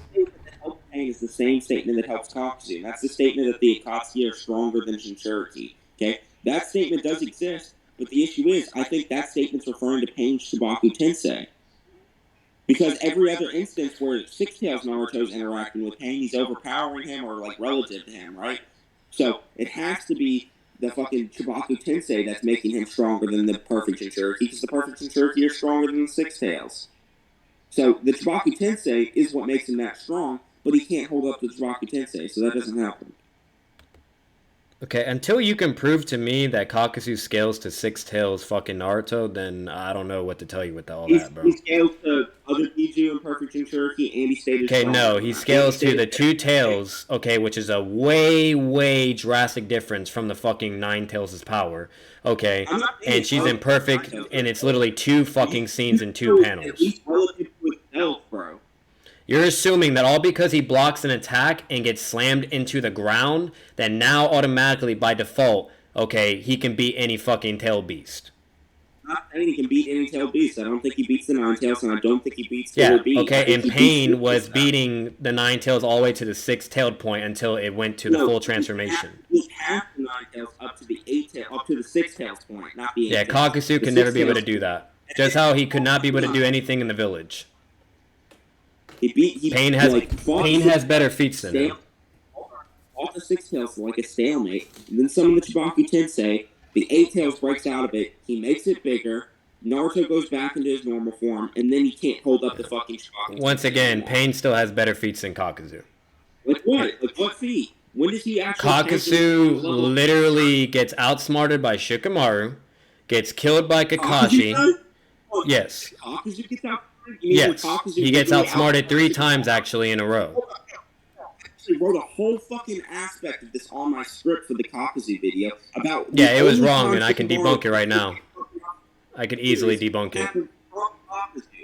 Kakuzu's the only character in the entire series who outsmarted Shikamaru. No, that's actually not true. That's not true. I can tell you. No, I can debunk the shit out of that right now. That is absolutely false and a lie. I literally have the game to prove it right. Okay, so I'm gonna show you what, or not even, like, I can show you, and I'm definitely gonna tell you what happens. Okay, Shikamaru does the beginning of his plan. Okay, which reminds you, he does succeed into getting them caught. Kakuzu realizes by analyzing the situation of what happened and utilizes his hack ability to counter from him being in the fucking shadow. Then he has to deal with his partner attacking him, okay? Which reminds you, you say is not relative at all, yet he's literally dodging from Hidon's attacks and just being on the defense, okay? But anyways, what's it called? And then you say he's... No, I'm not done. I'm not done, though. Then you say... I was talking first. You guys are both speaking over, right?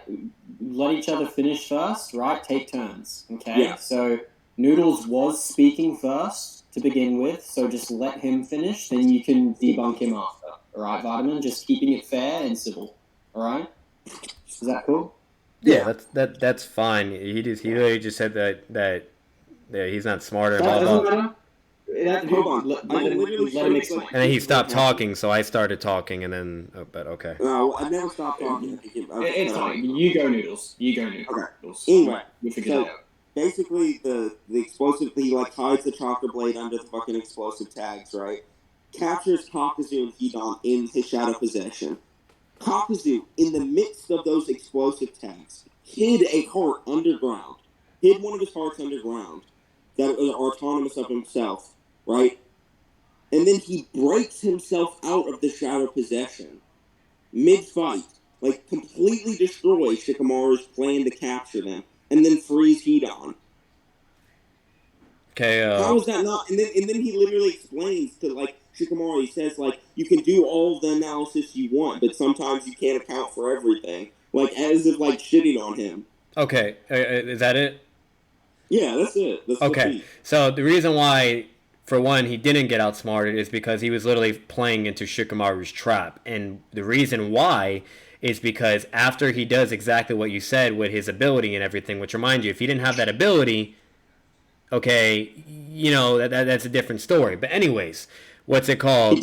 He has the ability, he cancels it for him, then Hidon's trying to attack him, that Shikamaru is using him to attack, okay? And then, while Hidon is standing there being controlled by Shikamaru, okay, fucking Kakashi comes, alright? Well, actually, no. Choji tries to slam Kakuzu or whatever. He does his diamond armor, tanks it, fucks him up and pushes him away, okay? And when Kakashi saw that it was an Earth Seal and analyzed that, does Chidori, immediately fucking pulls up, kills him, okay? And then takes a sample of his blood because Shikamaru's like Kakashi and yells at him, okay? For just in case, if for some reason this doesn't kill Kakuzu, okay? And gets his blood, okay? So that's one heart taken away. And remind you, this was Shikamaru's plan because they even have a huddle and they're following his plan and everything he's saying what to do before they get into the fight, okay? And then, as everything progresses, okay, Shikamaru outsmarts Hidon forces him to leave the battlefield, okay? And then literally, while everything's going down with Kakuzu versus Ino, Choji, and Kakashi, Shikamaru was able to take out another heart of Kakuzu by taking damage from hit-on. So he outsmarted Kakuzu 3 fucking times.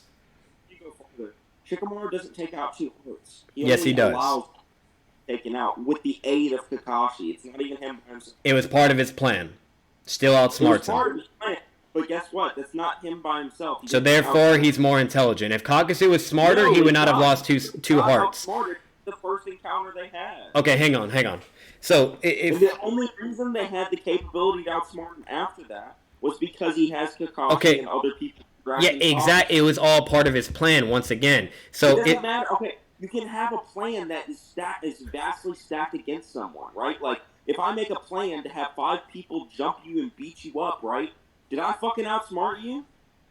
Yes, but how he did it was fucking super fucking intelligent. Absolutely. If I call 5 people to Kakuzu was blown the fuck away and didn't even. He was like, "What the hell? Like, how did I just lose another heart?" That's literally not what happens. I can show you where Shikamaru was blown the fuck away that Kakuzu actually got around to shadow possession.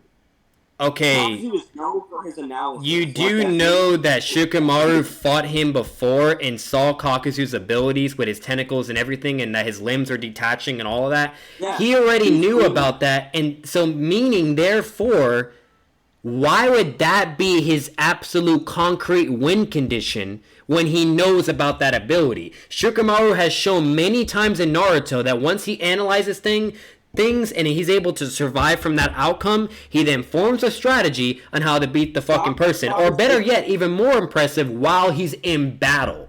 Even if the person is more powerful than him. Okay? You're talking about a character that is way more fucking intelligent than Kakuzu. That's not relevant. No one gives a fuck about you dick-sucking Shikamaru. No. It is relevant. You're just getting mad that he got outsmarted 3 times. No, I'm getting mad because you take too. It's a 3-hour debate because you talk. Like, you spent like fucking 30 minutes like sucking off fucking Sage, Naruto, and fucking Pain. Okay, so now you're getting upset that the debate is this long because I'm having to entertain your shit. So I'm going to send you something. What does he do against the summoning? Tell me that. I send you that scan. Read the fucking scan. Tell me. What does he do? Since Kakuzu is invincible and KCM fucking level and all this shit and so on and so forth, tell me what he does against the summoning. He kills the animal path and then summons. Okay, they can just keep getting summoned over and over. Since you want to be a smartass, now what I'm gonna do is I'm gonna counter everything you say basically and prove that why you're wrong. So you say they destroy the summons, right? Yes. How are they gonna destroy them? Okay, so he destroys the summons. Then guess what? He resummons them all over again. How is he gonna? Hold on. I'm not saying he destroys the summons. I'm saying he destroys the animal path itself. No, he doesn't, because animal path would just be in the chameleon, and not even Sage Mode can detect it. When does he ever do that? It does it in the fight against Jiraiya. He doesn't do it in the fight against Sage Naruto. Okay, because he didn't need to. He does a formation to help counter the fact that he lost Tendo power. Wait, hold on. So what makes you think that like the fucking animal path just stays inside the chameleon? He actually because he actually does that in the Jiraiya fight. He goes inside of the mouth and the chameleon goes invincible, and then he's literally spamming nothing but summons against Jiraiya. And he comes out though. He doesn't stay there the entire fight. He's out of his mouth after that. Yes, he does actually stay. I've seen the whole anime. Like I said, I did my research. I did my homework yesterday where I was really watching nothing but episodes of everything relating to Pain and everything relating to Kakuzu. So yes, I'm telling you right now. And like I said, if I need to show you that, then by all means. But I'm telling you right now, it is in the anime. I know you're a manga guy, so I'm so sorry. But it's in the anime, and it literally shows him, in character, go into the mouth. The chameleon turns invisible, and he's spamming summons. You know the chameleon, all it does is turn invisible, right? And then Kakuzu has tons of abilities that just fucking, send out waves of energy. Like, what the fuck's the chameleon gonna do to get away from that? Okay, no, Kakuzu is not gonna know that there's a fucking chameleon in hiding the fucking path of Pain. Firing at the other fucking Pain. He's gonna be confused as fuck, and he's gonna be like, what the hell? Why is all these summonings coming out of nowhere? Like, where is the actual Pain? What is going on? The summonings aren't gonna do shit to Kakuzu. Like, what did the summonings even do to him? So you're telling me... this man gets paid to fight giant monsters, right? These shitty giant monsters. Yeah, exactly, but he doesn't get paid to fight infinite monsters. That's the point. They're not infinite monsters. Yes, they are. He can literally keep spamming them. The only way you can counter it is if the user gets killed. Once Kakuzu sees it splits up every time he attacks it, he's just not gonna attack it anymore. Not if the dog is coming at him to fucking attack him. No. The dog can't hit him. He would tank all of the dog's strikes. The dogs are not strong. No, his durability is fucking trash. He gets killed by a Chidori. No, he literally tanks a fucking attack from a perfect Biju. And no, he doesn't. He literally just blocks an attack and gets slammed into the ground. So, like I said, you have no durability feats for Kakuzu. The only feat that you have is him getting slammed. I want you to tell me what my response was to the whole he gets slammed in the ground. What did I say to that earlier? That since it's a two-tailed perfect Jinchuriki, that automatically by default makes him a two-tailed in power. What did I say earlier specifically about him tanking the attack? I said it's not just him getting slammed. What did I say? It's irrelevant. He literally got slammed and folded. That's it. Hold on, what did I say in response to that? I don't remember, so you need to say it. Okay, this is gonna be like the third or fourth time I've had to say this to you. So if I have to say this again... No, the fact that you're saying it again is irrelevant. You shouldn't even have to say that. Don't fucking get all started up with me, okay? Vitamin, stop. Like, don't pull up with that energy. I'm not pulling up with that energy right now. I'm gonna mute you in a minute, bro, if you don't stop. Noodles, okay, then have the same treatment for him. Alright, here. I would mute him if I could, yeah. Response was, okay? I said, it's not just him getting slammed into the ground. What happens first, play by play. Sends the attack down, catches the paw, withstands the blow, and then gets pushed into the ground. Is that not what happens? Do you agree that's what happens? He blocks the attack, okay, and then after that gets slammed into the ground and folded. Yes. No, he withstands it for a second. In between what you're talking about. Does he not? Okay, yes. He blocks it. Once again, he blocks it, and then the tail beast applies more strength and power and slams him into the ground. What does that tell you? All that tells me is that Kakuzu can block a fucking paw slam attack. Can't tank a fucking Kubi bomb. Hold on. That tells me he has the durability to tank a strike from a Biju, correct? That Biju, the two tails. Is that true? No, he does not, because he literally gets killed by... Because he literally gets killed by Kakashi Chidori. Kakashi Chidori fucks him up. I'm kind of just tired of fucking talking to you. You're kind of retarded. I'm not. You're like, literally, I am providing counters. I haven't even gotten to my strongest points yet. But you like to run away. You literally run away, and then you're like, oh, I can't do this anymore. That is literally what you're doing. No, I'm telling you, I don't feel like doing it anymore. I thought I can. Yeah, exactly. So you concede. Thank you. No, I don't have to concede and not feel like doing it. Yeah, because you have no evidence to counter the summons. A concession is denying something at first and then agreeing with How does Kakuzu get rid of the dog? How does Kakuzu get rid of the dog? He kills the animal path before he ever summons the Nope, he cannot kill the animal path. That is not going to happen. In character, it won't happen. And let's say even if he does...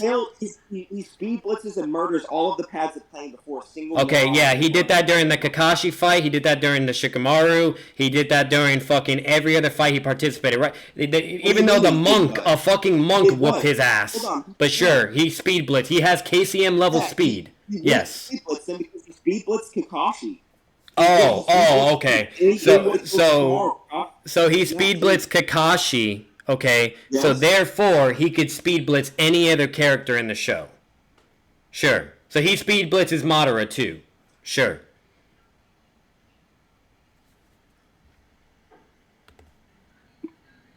Like, you got something else? Let me know. Because now you're just making literally just assumptions that his speed is on ungodly level and he can just fucking teleport and instantly one-shot people. Even though you have not proven that.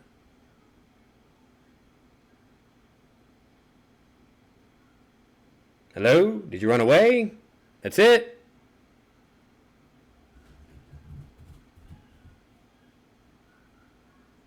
I think this is done. I think the fucking if that's it, oh, okay. I don't know. Was that for every fucking die, or am I tripping? That wasn't. I think that was just for you, Noodles, or something. I don't know.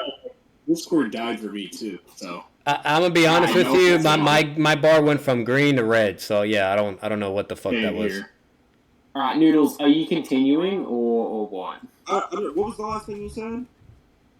I was saying, what? Okay, I was saying even if, let's say, if he could fucking kill and speed blitz that Pain, okay, what does he do to counter getting snuck up on from behind?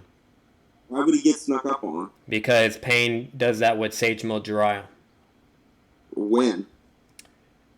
You're not saying that, right? Wait, Yeah, guys, do do you both Okay, have you both agreed to like I'll send it right now. assumptions for Here. this? Have you both agreed? Okay. What is it? I'll send it. I got you. No, I'm asking like Curtis what you're saying. Like, what are you asking if I agree? I was asking if you guys agreed to standard battle assumptions. Like, does Vitamin know what those You are? don't even know what that is, bro. He's kind of new to power scaling, so. Okay.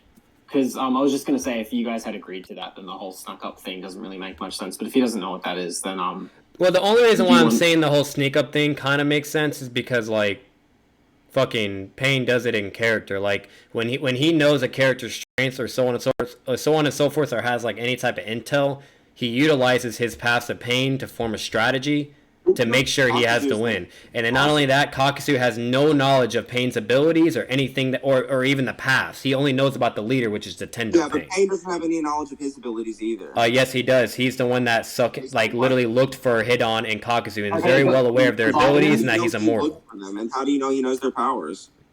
Because he talks about them. Literally, like, over and over in the anime. When does he talk about their powers and when does he state that he looks for them? That's never stated or shown. You're just lying about that. No, it's shown in the video game and it's shown in the anime.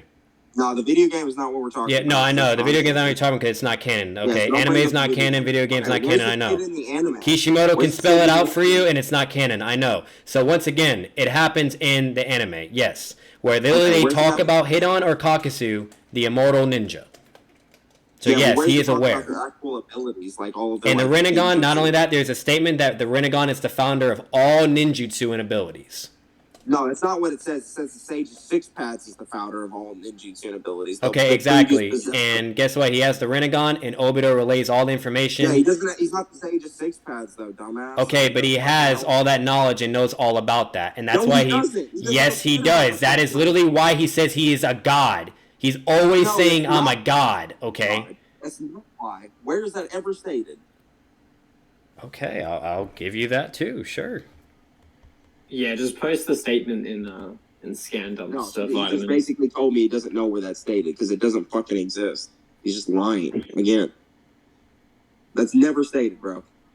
Either way, yeah. You're right. Even though Obito knows all about it and Madara told him all about it, apparently Pain would not have that information either. But yeah, sure. 1:30. I think we can just like end it here for now, and we can talk about it more some other time.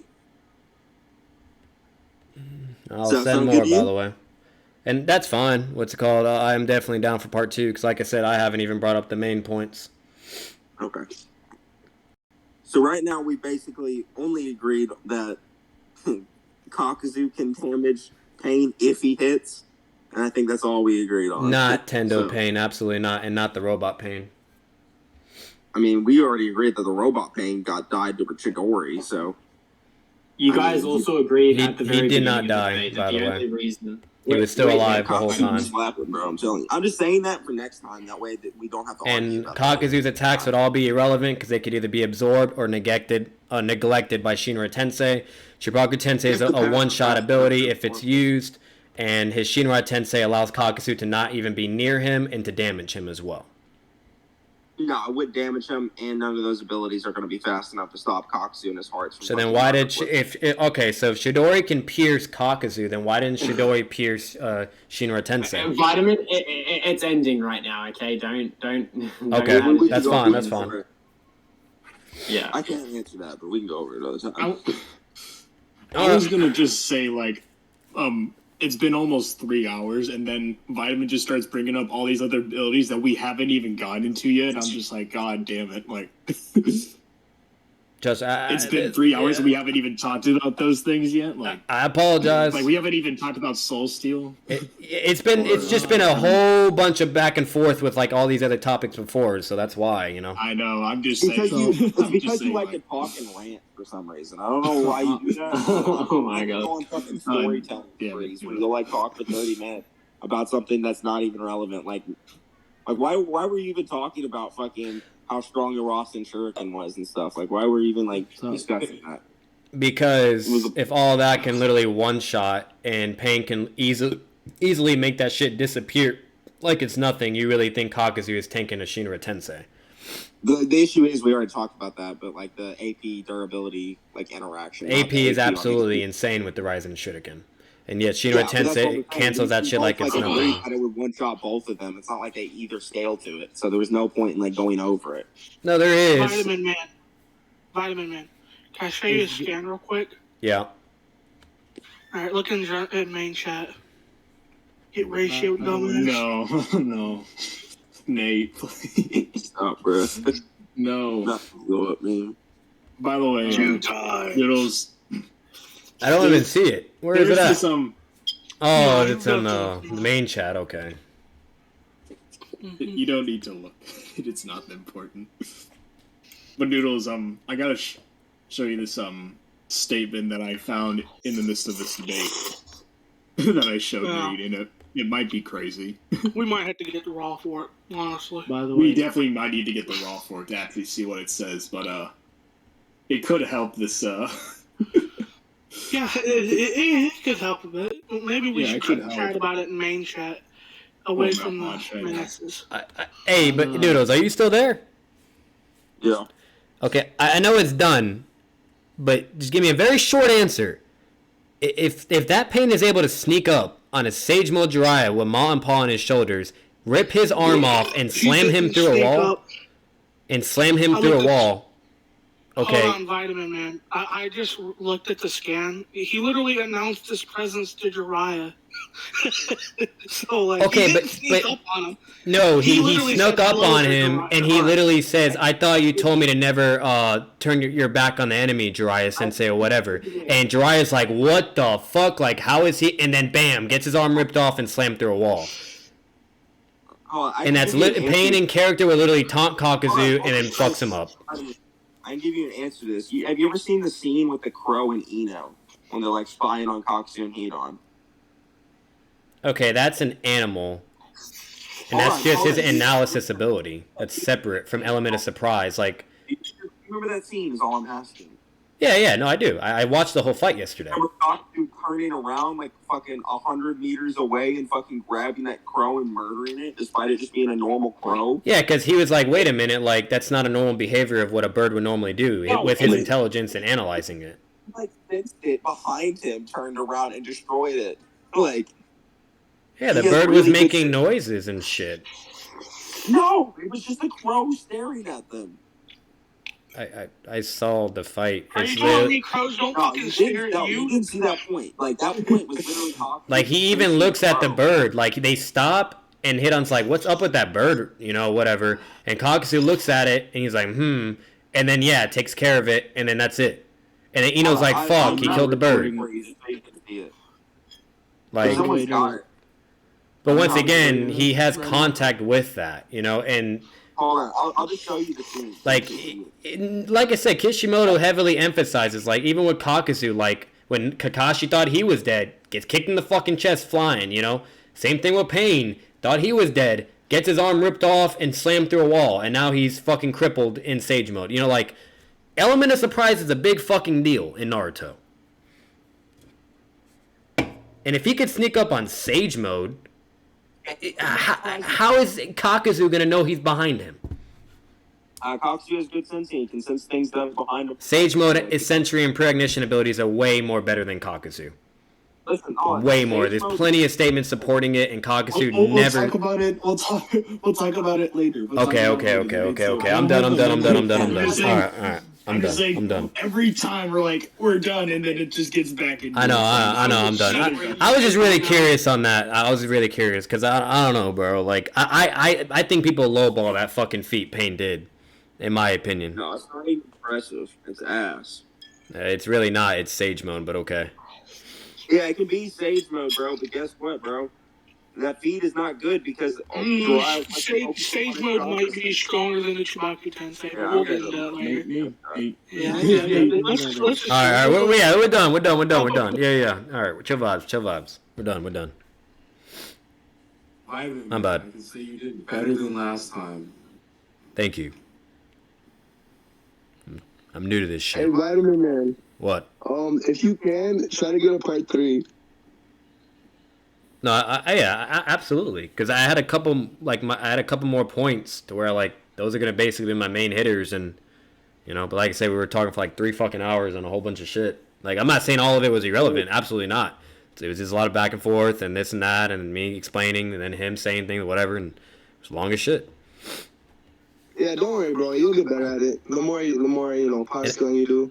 And I just don't want to try to keep things short and just say certain things and not then sound like I'm not providing anything, and then just feel like I'm beating around the bush or just trying to provide shortcuts, or or I don't know. Yeah, like, I'm just trying to, Yeah, I know what you mean.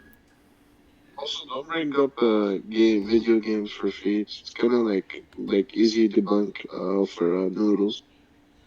Try to look more into the manga for feeds. It's because games aren't canon. That's why. There's only one Naruto game. But see, everyone is like, a whole bunch of people are like all over with that, because Naruto Ninja Storm Revolutions, that's the one game which is literally with everything. Remind me, the whole story of Naruto.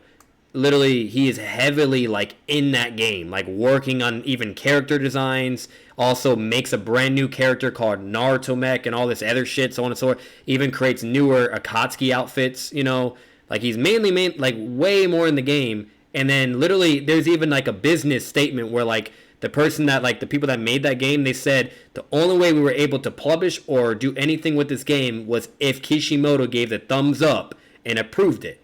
It is literally written by like the game creator itself that were interviewed, because they were asking them along with the whole copyright or what they could use or what they could do, and so on and so forth.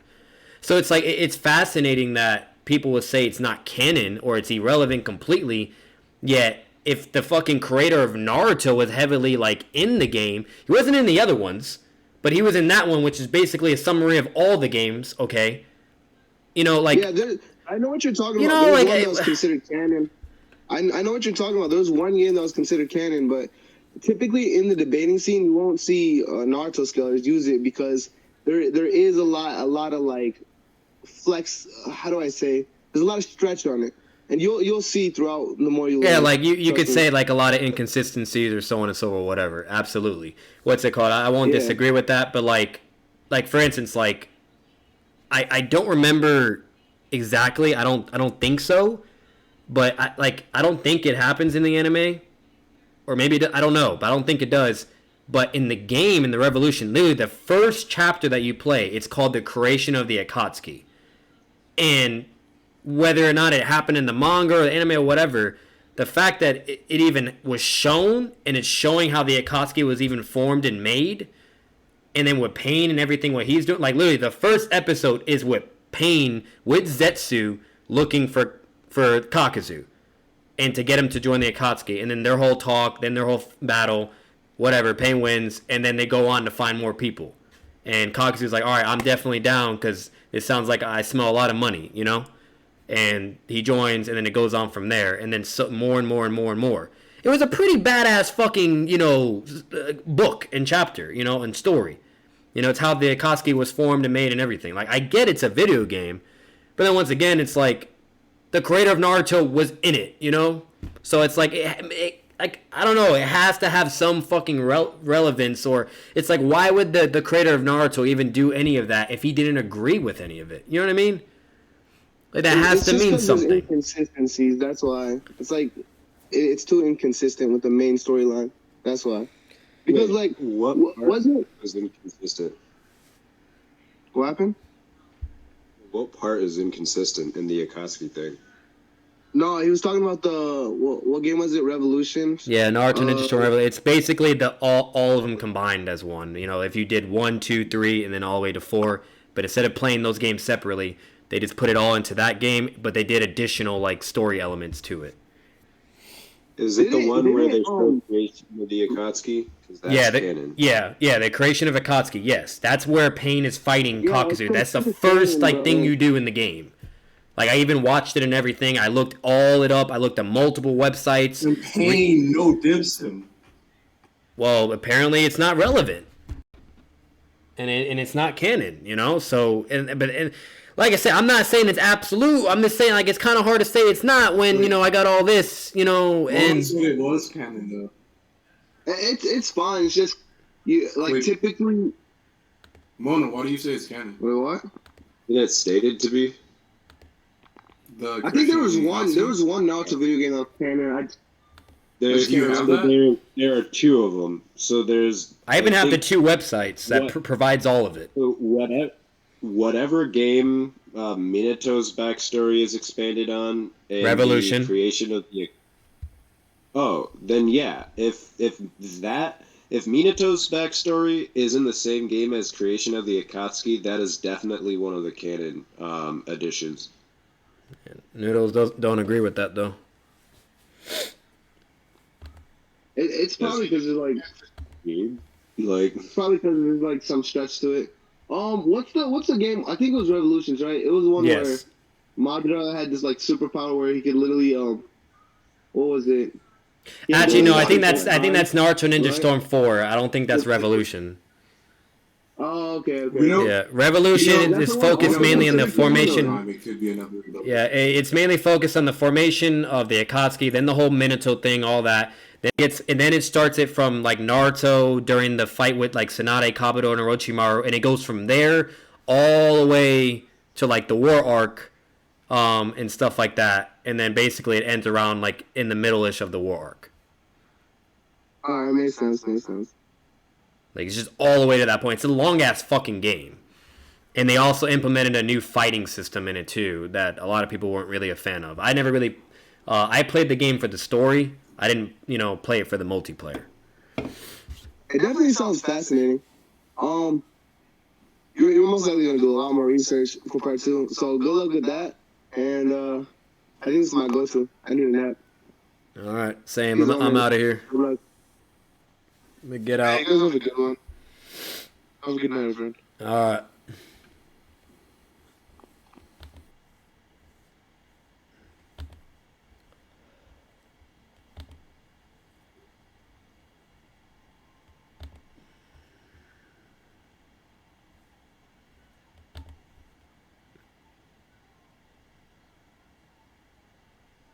All right, well, that solves that. I had a long-ass video. It was literally only supposed to be an hour. It's literally impossible to have these fucking debates as like an hour or fucking 30 minutes. It's like basically the only way it can be that way is fucking he makes his points, argue those very simply and briefly. I make mine, argue them simply and briefly, and that's it. End it there and conclude. Like, that's the only way it can be like an hour-long video, or whatever. Like, it's just, if you really try to elaborate or go in depth or be like, no, this is why this, and this, or, what, it's fucking just, it's crazy. But overall, that's part 2. Part 1 was, more of like a fucking stomp, to be honest, because it's basically me having to defend against all of his points and so on and so forth, etc., and then I had some points of my own, whatever, but, and then I also had some misinterpretation of what actually happened at a certain point in the war arc, but besides that, that was that, and then this is this part, so, but we'll be diving into part 3, and that will be the final part. I am not going anymore, into fucking, this topic of Pain versus Kakuzu. That would definitely be the final part. It should be. I don't see why there would be a 4th part. So, if you guys stuck around this long and you enjoyed the video, make sure to leave a like, comment your thoughts down below of who you actually think wins. Kakuzu, Pain, blah blah, this and that, whatever. I'm just not even gonna get into it. You heard me already, and you heard him. So hopefully that sparked some things. Whatever. You guys took all that info, yada yada. But yeah, so and when the third part happens, I'm gonna start off on the focus with the whole game thing, because I did have a couple people being like, "Oh no, then that is canon and blah blah and this and that." And if I'm having other people siding with me, then it sounds like I need to really go more heavier on that as an argument and to prove why like he's wrong about that, and so on and so forth. Which I don't know. In my opinion, I shouldn't even have to do that. It's like I said, it's literally Kishimoto. It's stated in everything on every fucking website you click on YouTube, and I mean not YouTube, Google, and even the official ones. Okay, where they're literally doing actual interviews that are documented, and they're basically saying that yeah, Kishimoto gave the thumbs up for him to create it, got permission, he agreed with it, and fucking the story is basically canon and literally almost exactly the same, just tiny little differences. Okay, and then that's it. But it basically has the same narrative, the same implication, the same, setting, and so on and so forth. And what's even more unique and badass about it is it shows, the origin of things that we didn't know about that was not in the manga or the anime. At least I don't think it was. I would have to double check that. And the fact that it shows the creation of the Akatsuki, the fact that it shows, these fights that we technically never saw in the manga or the anime, which I know that didn't happen. The Kakuzu versus Pain fight, I know that didn't happen in the anime. I know it didn't. Okay? And I don't think it happened in the manga either. Otherwise, this would be done and over with, But it happened in the game. And either way, like the creation of the Akatsuki, everything with the Minato and all that, that's fucking canon. It's literally the same exact story. Just more detail and more out of it, Who doesn't love receiving or having more information on something that they didn't know the answers to? So, for instance, it's like if a Naruto game came out and we never got like the abilities or the powers of the White Fang, Kakashi's dad, and we're only able to use all the evidence that we were presented and just infer and interpret what he could do. And then they come out with a game, and it's like, let's say it's called Naruto Shinobi Legends or whatever, and the first legend they talk about is Sakuma Hatake, and they actually show his abilities and what he can do, And then Kishimoto was part of that game creation, gave the thumbs up, made outfits for the Akatsuki members, so on and so made the robot Naruto, so meaning that technically, if Kishimoto fucking made it, it should be canon, right? All that stuff, meaning that, therefore, why would the game not be canon? Why would it not be connected to Naruto? Why would Kishimoto do any of that if it's not relevant and not canon? It just does not make any sense to me, So that's all I'm getting at with that. Be more dived into in the third part. We'll see how all that goes.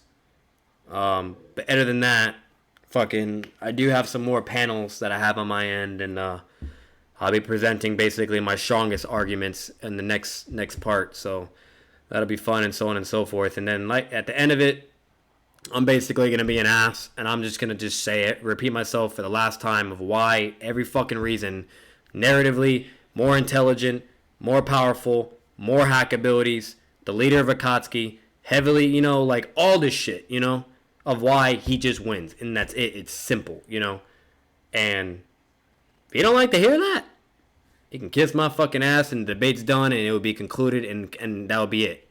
I would just concede the argument and, we can move on, whatever. And then the next thing would be fucking Minato versus fucking Squirtle, okay?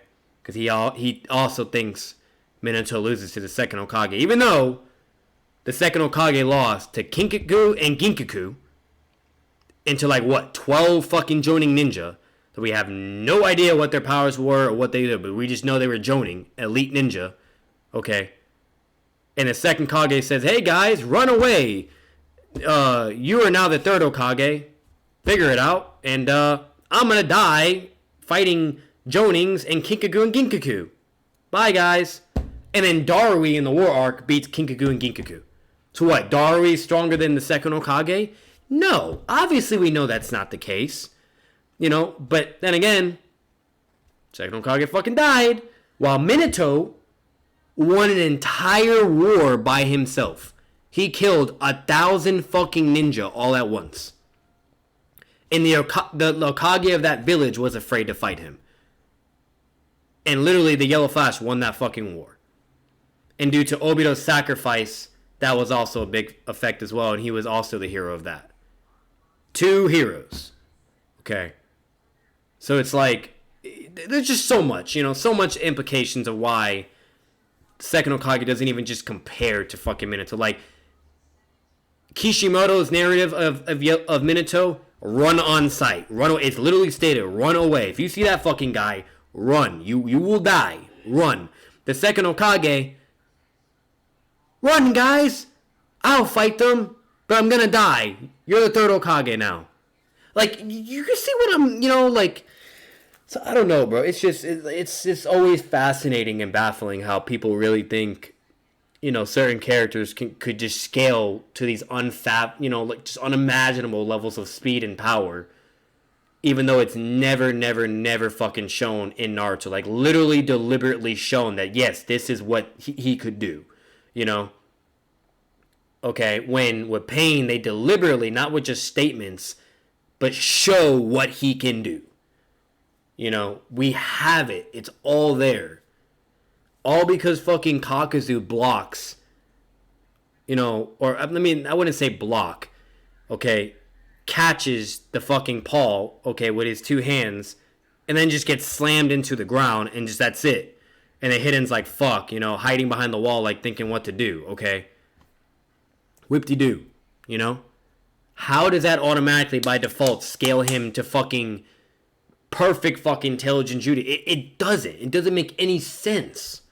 It makes absolutely no sense. And you can't compare the 2 tails perfect transformation to the power of the 9 tails, because clearly the power of the 9 tails is greater.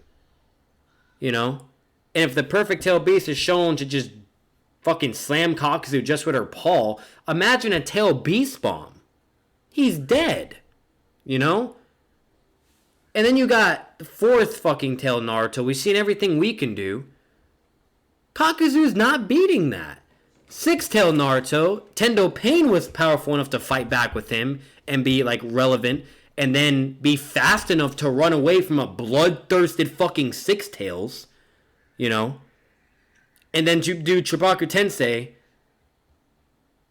and fucking seal literally the half the power of the 9 tails, and it takes for the 9 tails to go in perfect transformation with 8 and then to 9. That itself is a big fucking deal. There's no way Kakuzu could break out of a Chibaku Tensei. And then his argument was, oh, he'll just fall down. Nowhere does it show that he can hold it in the air. And it's like, first off, he'll be dead from all the rocks that be slamming into him, and that force that pushes him literally in there, and then they get covered back up. And 2, okay, he's sealed. He's done. He's in there. That's it. To sealing jutsu. Okay? But apparently Kakuzu is now half power 9 tails and can break out of that shit. Or apparently now Kakuzu's durability is 9 tail level or perfect 2 tail level now. Like, their attacks could be potentially like, similar or whatever, or relative. Or their hack abilities could be able to give them the potential W. Doesn't mean they can beat the fucking Biju Beast. They can beat the host of the Biju Beast. There is a difference. So literally all of his like arguments or his points and so on and so forth are basically all just probability, assumption, interpretation, and that's it. Nowhere does he have proof for Kakuzu having this speed, power, AP, and so on and so forth. Instead, he'll use statements that say Kakuzu is either the deadliest Akatsuki member, or say that Akatsuki members are stronger than Biju and blah blah this and that. And so he'll apply that logic to Kakuzu that he can now one-shot and has this crazy moderate level of Uchiha power, but Pain doesn't have it? Like, you can't just pick and choose who can do what. It don't work that way, Like, if he was that fucking dangerous, he would have blitzed Kakashi, Shikamaru, killed them all instantly, okay? Instantly. Done and over with. He would have killed base Naruto, not killed him, captured him, end of story, Katsuki rule the world. Like, all this shit that he failed to do, but Pain succeeded. Kakuzu can't blow up a village. He can't beat everyone in a village. Pain can do that. He can't fight against the power of the Nine Tails. Pain can do that. He can't fight against Sagemo Naruto. Pain can do that. Therefore, Pain has better feats in scaling and scales over Kakuzu.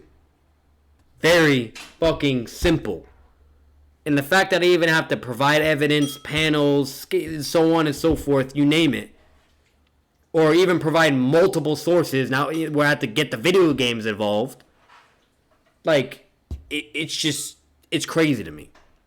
Like, I would never, ever understand someone's thought process of why Kakuzu is fucking Rinnegan pain level. You know? Fuck it, you know? Clearly, I just don't know Naruto, and I'm just fucking stupid, you know? Kakuzu was the strongest the whole fucking time, low-key. You know? The whole time. He was the true leader of all the members, apparently. Pain was, you know, sucking his dick on the low. So, sure. But I'm out of here. This video is long as fuck. I'll make at least the end portion of this, at least my thoughts, as like a small clip. And then the whole debate, that'll be its whole other thing. So, peace, guys. See you in the next one. The last one, too.